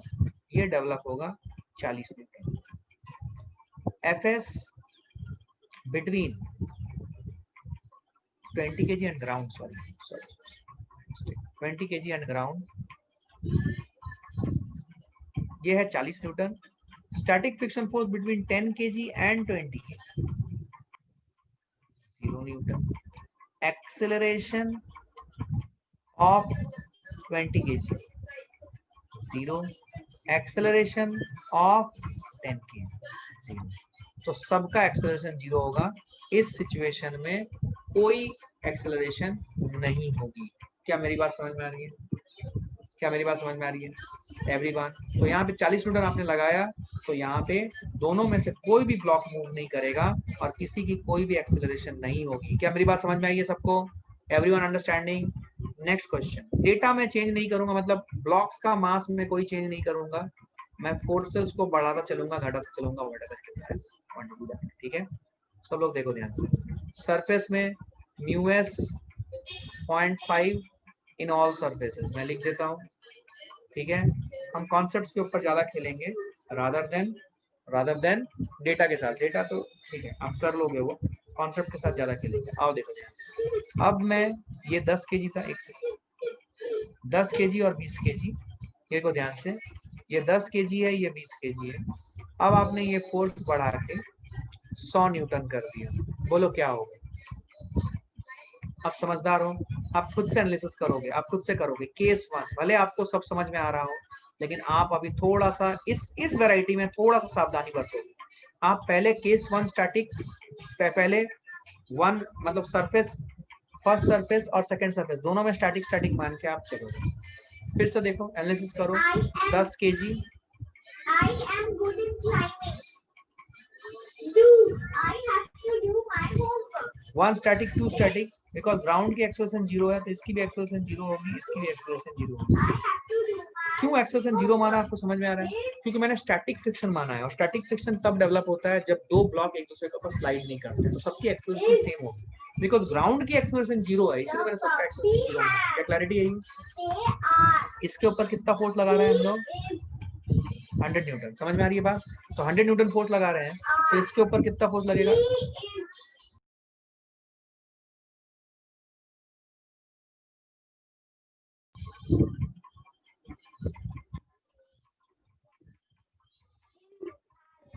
ठीक है, 100 न्यूटन मैंने फोर्स लगाया, 100 न्यूटन लगाया, तो बोलो यहाँ पे एफएस अवेलेबल कितना है? मैं जो पूछ रहा हूँ उसका जवाब दो। और 10 केजी और 20 केजी के बीच में एफएस अवेलेबल कितना है? यहाँ पे एफएस अवेलेबल आपने निकाला था लास्ट क्वेश्चन में 50 न्यूटन, यहाँ पे 150 न्यूटन। मैं आपके दिमाग में सेट कराना चाहता हूँ, इसलिए बार बार ये करवा रहा हूँ। मैं आपके दिमाग में सेट कराना चाहता हूँ 50 न्यूटन, 150 न्यूटन। अच्छा, ये 100 न्यूटन लगा, तो यहाँ पे रिक्वायर्ड कितना है इसको रोकने के लिए? और पहले कौन सा फ्रिक्शन आएगा? पहले आएगा 20 केजी और ग्राउंड के बीच में। तो एफएस रिक्वायर्ड कितना है? 100 न्यूटन। क्या required is less than available? तो कोई दिक्कत नहीं है। Required is less than available, तो कोई दिक्कत नहीं है। जो रिक्वायर्ड है वो लग जाएगा। कितना लगेगा? 100 न्यूटन। ये 100 न्यूटन यहाँ पे लग गया। ठीक है, अब देखो यहाँ पे 100 न्यूटन लग गया, ये रुका हुआ रहेगा। तो what will be the friction force that is developed here? यहाँ पे रिक्वायर्ड कितना है? यहाँ पे रिक्वायर्ड 0। तो फिर से लिखो, F S between 20 kg and ground, बोलो कितना है? 100 Newton. F S between 10 kg and 20 kg, बोलो कितना है? 0। एक्सेलरेशन ऑफ 20 kg, बोलो कितना है? 0। एक्सेलरेशन ऑफ 10 kg, बोलो कितना है? 0। क्या क्लैरिटी है? क्या क्लैरिटी है everyone? Good. Next question.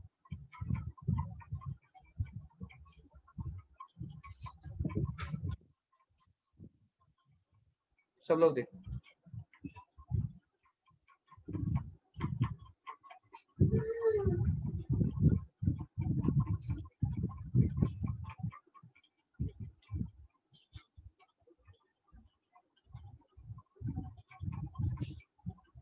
One 160 Newton. सुनो ध्यान से, सुनो ध्यान से, पर्टिकुलरली नीट वाले, ठीक है, स्टेप बाय स्टेप फॉलो करो। मैं आपको एल्गोरिदम बता रहा हूँ, इसलिए ध्यान दो, क्योंकि आप ज्यादा होशियारी करोगे, एक स्टेप जंप मारोगे तो एल्गोरिदम पकड़ नहीं पाओगे। पहला केस हमेशा, मैं आपको कुछ सिखा रहा हूँ यहाँ पे, मुझे पता है आपको बहुत कुछ चीजें पता है, लेकिन मैं चाहता हूँ कि आप रॉक सॉलिड हो जाओ। पहला केस हमेशा हम लेंगे 1 में स्टैटिक, सेकंड में स्टैटिक। तो जब 1 में स्टैटिक और सेकंड में स्टैटिक ले रहे हैं, तो यहाँ पे अपने को क्या समझ में आएगा? ध्यान से देखिए, यहाँ पे हमें अपने को आपको साफ साफ दिख रहा है, बिकॉज आपने यही डेटा के ऊपर 2 सवाल ऑलरेडी बना लिए। यहाँ पे 160 न्यूटन है, तो यहाँ पे जो एफएस अवेलेबल है वो है 150, बट एफएस जो रिक्वायर्ड है वो आया 160। तो क्या required is more then available? इसका मतलब यहाँ पे जो हमने एज्यूम किया था कि 1, ये सरफेस 1 था और ये सरफेस 2 है, हमने जो एज्यूम किया था कि सरफेस 2 पे स्टैटिक है, वो गलत है। ये एजम्पशन गलत है। सरफेस 2 पे स्टैटिक जो है ये गलत है, ये हमें पता नहीं, ये मतलब सॉरी, ये पता नहीं मतलब कि ये गलत है। लेकिन सरफेस 1 में अभी स्टैटिक है या काइनेटिक है, ये मुझे पता नहीं है, I am not sure about. क्या दोनों में स्लाइडिंग होगा या दोनों एक साथ चलेंगे, I am not sure about it. तो हमें क्या करना चाहिए, जहां पे फेल हुआ हमारा एजम्पशन, सुनना ध्यान से, जहां पे हमारा एजम्पशन फेल हुआ है डेफिनेटली उसमें हम चेंज कर लेंगे। मतलब चेंज कर लेंगे मतलब केस 2 में जो लूंगा वो मैं लूंगा एक को स्टैटिक ही रखूंगा, बिकॉज एक के बारे में मैं अनश्योर था क्या हो रहा है, बट सेकेंड सरफेस में मैं काइनेटिक करूंगा, सेकेंड सरफेस में मैं काइनेटिक करूंगा। फिर से बनाओ। अच्छा, म्यू एस और म्यू के दोनों सेम है, मान लो सरफेसेस दोनों सेम है, म्यू एस ही मैंने दिया था, म्यू एस और म्यू के दोनों को सेम मान लो। मैंने आपको बोला था कॉन्सेप्चुअल लेवल पे mu S is always greater than mu के, लेकिन सवालों को सॉल्व करने के लिए आपको बहुत बार म्यू एस और म्यू के को सेम दे दिया जाएगा या लेना पड़ेगा, तो उसमें घबराइएगा नहीं, उसमें रुकिएगा नहीं, ठीक है। सवाल सॉल्व करने के लिए हम ले लेते हैं वैसे 10 केजी 20 केजी। सुनिए ध्यान से, फर्स्ट स्टैटिक सेकंड काइनेटिक, इसके ऊपर कितना फोर्स लग रहा है 160, बिकॉज यहाँ पे काइनेटिक फ्रिक्शन फोर्स लग रहा है, तो काइनेटिक फ्रिक्शन फोर्स की वैल्यू कितनी हो जाएगी, which will be mu S into N, वो कितना आ जाएगा 150, ठीक है। अब सुनो, ये इसकी एक्सेलरेशन 0 है, इसकी एक्सेलरेशन आप मान लो कि ये है a, तो ये 10 केजी की भी a होगी। क्यों बोल, क्योंकि मैंने सरफेस 1 पे, सुनना सुनना प्लीज प्लीज सुनना अभी, है ना, क्योंकि मैंने सरफेस 1 पे कौन सा फ्रिक्शन माना है, मैंने सरफेस 1 पे स्टैटिक माना है। तो अगर मैं सरफेस 1 पे स्टैटिक मान रहा हूं, मतलब 10 केजी और 20 केजी के बीच में कोई रिलेटिव स्लाइडिंग नहीं है। तो अगर रिलेटिव स्लाइडिंग नहीं हो रही है तो 10 केजी का एक्सेलरेशन वही होना चाहिए जो 20 केजी का है। इसीलिए अगर मैं 20 केजी का एक्सेलरेशन ए मान रहा हूं तो मैं 10 केजी का भी ए मानूंगा। क्या मेरी बात समझ में आई, क्या मेरी बात समझ में आई, क्या क्लैरिटी है, क्या क्लैरिटी है। अब सवाल है, सुनो ध्यान से, अब सवाल है कि ये 10 केजी के ऊपर जो फ्रिक्शन फोर्स है वो कौन सा लगेगा, स्टैटिक फ्रिक्शन फोर्स लगेगा। ये लगेगा स्टैटिक फ्रिक्शन फोर्स एफएस आगे की तरफ, और इस 20 केजी ब्लॉक के ऊपर लगेगा एफएस पीछे की तरफ। क्या मेरी बात समझ में आ गई है। अब आप इन दोनों बॉडीज का लॉज ऑफ मोशन या न्यूटन लॉ लिखो। 10 केजी का लिखोगे तो क्या आएगा, देखो 10 केजी का लिखोगे तो it will be FS is equal to 10 into a, और अगर आप 20 केजी का लिखोगे it will be 160 minus 150 minus FS is equal to 20 into a. क्या आपको ये दो इक्वेशन समझ में आए। मैं जैसा स्टेप बाय स्टेप बता रहा हूँ प्लीज करते चलो, कोई स्किप मत करो, अभी मैं जानबूझ के करा रहा हूँ क्योंकि बहुत सारे मिसकंसेप्शंस होते हैं यहाँ पे, इसलिए मैं उसे इरेडिकेट करने की कोशिश कर रहा हूँ। ध्यान सुनो, पहले हमने क्या माना, स्टैटिक स्टैटिक, जहां पे फेल हुआ हमारा लॉजिक एजम्पशन उस जगह में सिर्फ काइनेटिक करना, दोनों में काइनेटिक मत कर देना भाई, फिर कहीं के नहीं रहोगे। जहां फेल हुआ सियोरिटी के साथ वहां पे स्टैटिक से काइनेटिक किया मैंने। देख, मैंने फर्स्ट को स्टैटिक ही रखा because I was not sure what's happening, yes और नो। मैंने जहां पे श्योर नहीं हो वहां पे स्टैटिक ही रखो, जहां पे श्योर हो नहीं भाई यहां स्टैटिक नहीं होगा यहाँ काइनेटिक होगा, वहां पे आप काइनेटिक में चेंज करो। क्या क्लैरिटी है ये, क्या क्लैरिटी है ये। तो ये हुआ, दोनों इक्वेशन सॉल्व करो, क्या आ रहा है बोलो, क्या आ जाएगा अगर दोनों को ऐड कर दोगे, सिंपल यार, you have to be good in your calculations यार, कम ऑन। कितना आएगा, ये दोनों को सिर्फ जोड़ दो, एफएस और माइनस एफएस कट जाएगा, ये 10 आएगा, 10 is equal to 30। Come on, मतलब आप लोगों का कैलकुलेशन स्किल देख के ना मैं मतलब मैं सही में मैं बहुत परेशान हो जाता हूँ। थोड़ा फास्ट बोलो बॉस, है ना। एक्सेलेरेशन की वैल्यू कितनी है, 1/3 मीटर पर सेकंड स्क्वायर। अच्छा, ये एक्सेलेरेशन के लिए 1/3 मीटर पर सेकंड स्क्वायर है। ये एक्सेलरेशन क्या इतना इतना, सुनना ध्यान से, क्या acceleration 1/3 metre per second square मान के हमें संतुष्ट हो जाना है या हमें कुछ और करना है, हमें कुछ और करना है, क्योंकि इसी के ऊपर एग्जामिनर आपको फंसा सकता है। ये जो एक्सेलरेशन आई है, अब आप इस एक्सेलरेशन की मदद से एफएस निकालो, तो एफएस की वैल्यू आएगी 10 इंटू 1/3 विच इज 3.33 न्यूटन। अब समझने वाली बात है कि ये जो एफएस है ये रिक्वायर्ड है 10 केजी को acceleration 1/3 metre per second square से मूव कराने के लिए। तो हमने ये पढ़ा है कि जो रिक्वायर्ड होती है वो हमेशा अवेलेबल के बराबर या उससे कम होनी चाहिए। अगर रिक्वायर्ड अवेलेबल से ज्यादा हो गई तो गए काम। अब हम चेक करेंगे कि मेरा ये रिक्वायर्ड है इसको एक्सेलरेट कराने के लिए, अवेलेबल कितना है 10 केजी और 20 केजी के बीच में। तो हमें पता है कि 10 केजी और 20 केजी के बीच में तो एफएस अवेलेबल हुआ करता था 50 न्यूटन, यस और नो। और मुझे चाहिए कितना 3.33, तो कोई दिक्कत नहीं, मिल जाएगी, क्योंकि अवेलेबल से कम है तो मिल जाएगी, उतना फ्रिक्शन सपोर्ट प्रोवाइड कर ही सकता है। इसका मतलब हमने जो भी कैलकुलेशन किया है वो सब सही है। क्या मेरी बात समझ आई है, क्या मेरी बात समझ आई है? क्या एकदम अच्छे से चमका है? बोलो सर। एक second sir. For both the blocks to move together acceleration same होना चाहिए क्या दोनों का? And if it different what will happen? Will the upper block slide? Very good Prachi. अब हम आ रहे हैं उसके ऊपर। इस सवाल का जवाब दो। क्या यहाँ पे दोनों ब्लॉक चल रहे हैं और दोनों ब्लॉक के साथ साथ चल रहे हैं? क्या यहाँ पे दोनों ब्लॉक का एक्सेलरेशन 20 केजी और 10 केजी की दोनों का acceleration 130 metre per second square है? मैं आ रहा हूँ, थोड़ा पेशेंस रखो, मैं आ रहा हूँ। मुझे पता है यहाँ पे तुम्हारे डाउट्स हो सकते हैं, इसलिए मैं थोड़ा से ध्यान से बता रहा हूँ, ध्यान से सुन लो बस, ठीक है? यही चीज मैं थोड़ा स्लो बता रहा हूँ, बाकी मैंने कोई भी चीज स्लो नहीं बताई है, सब पकड़ सकते हो। क्या 10 केजी और 20 केजी दोनों की एक्सेलरेशन सेम है? अच्छा, अब मैं बता रहा हूँ ऐसा मैंने क्यों माना। क्योंकि मैंने सरफेस 1 पे स्टैटिक फ्रिक्शन मानी है। तो अगर मैं सरफेस 1 पे स्टैटिक फ्रिक्शन मान रहा हूँ, ध्यान से सुनो, अगर मैं सरफेस 1 पे स्टैटिक फ्रिक्शन मान रहा हूं, इसका मतलब 10 केजी और 20 केजी के बीच में कोई रिलेटिव स्लाइडिंग नहीं है। इसका मतलब दोनों की एक्सेलरेशन सेम होगी अगर है तो। मतलब दोनों की एक्सेलरेशन सेम होगी अगर है तो। क्या चमका है? मतलब दोनों की एक्सेलरेशन सेम होगी अगर है तो। Yes, no, maybe. बहुत बढ़िया, सबको समझ आया है? बहुत बढ़िया। अब हम क्या करेंगे? नेक्स्ट सवाल। सेम डेटा मैं चेंज नहीं कर रहा हूं। 10 केजी 20 केजी वही नीचे। यहाँ कितना फोर्स लगाया था? यहाँ लगाया था 160। अब मैं यहाँ लगा रहा हूँ 200 न्यूटन। न्यूएस 0.5 for all surfaces. मुझे पता नहीं क्या होने वाला है, बताओ।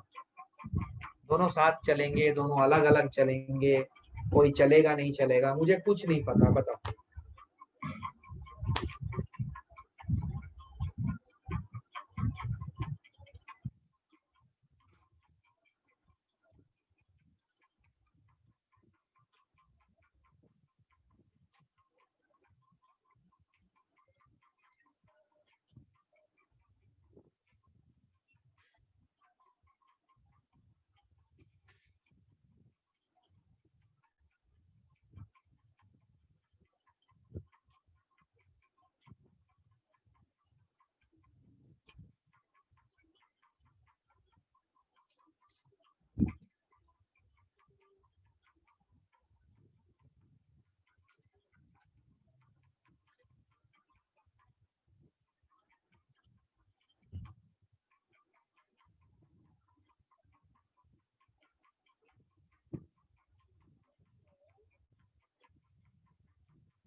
Both block will move with the same acceleration 5/3. Move together, move together. Okay, चलो देखो, मैं तुम्हारे बेनिफिट के लिए कर रहा हूँ, मेरा वैसे इसमें first surface static, second surface static.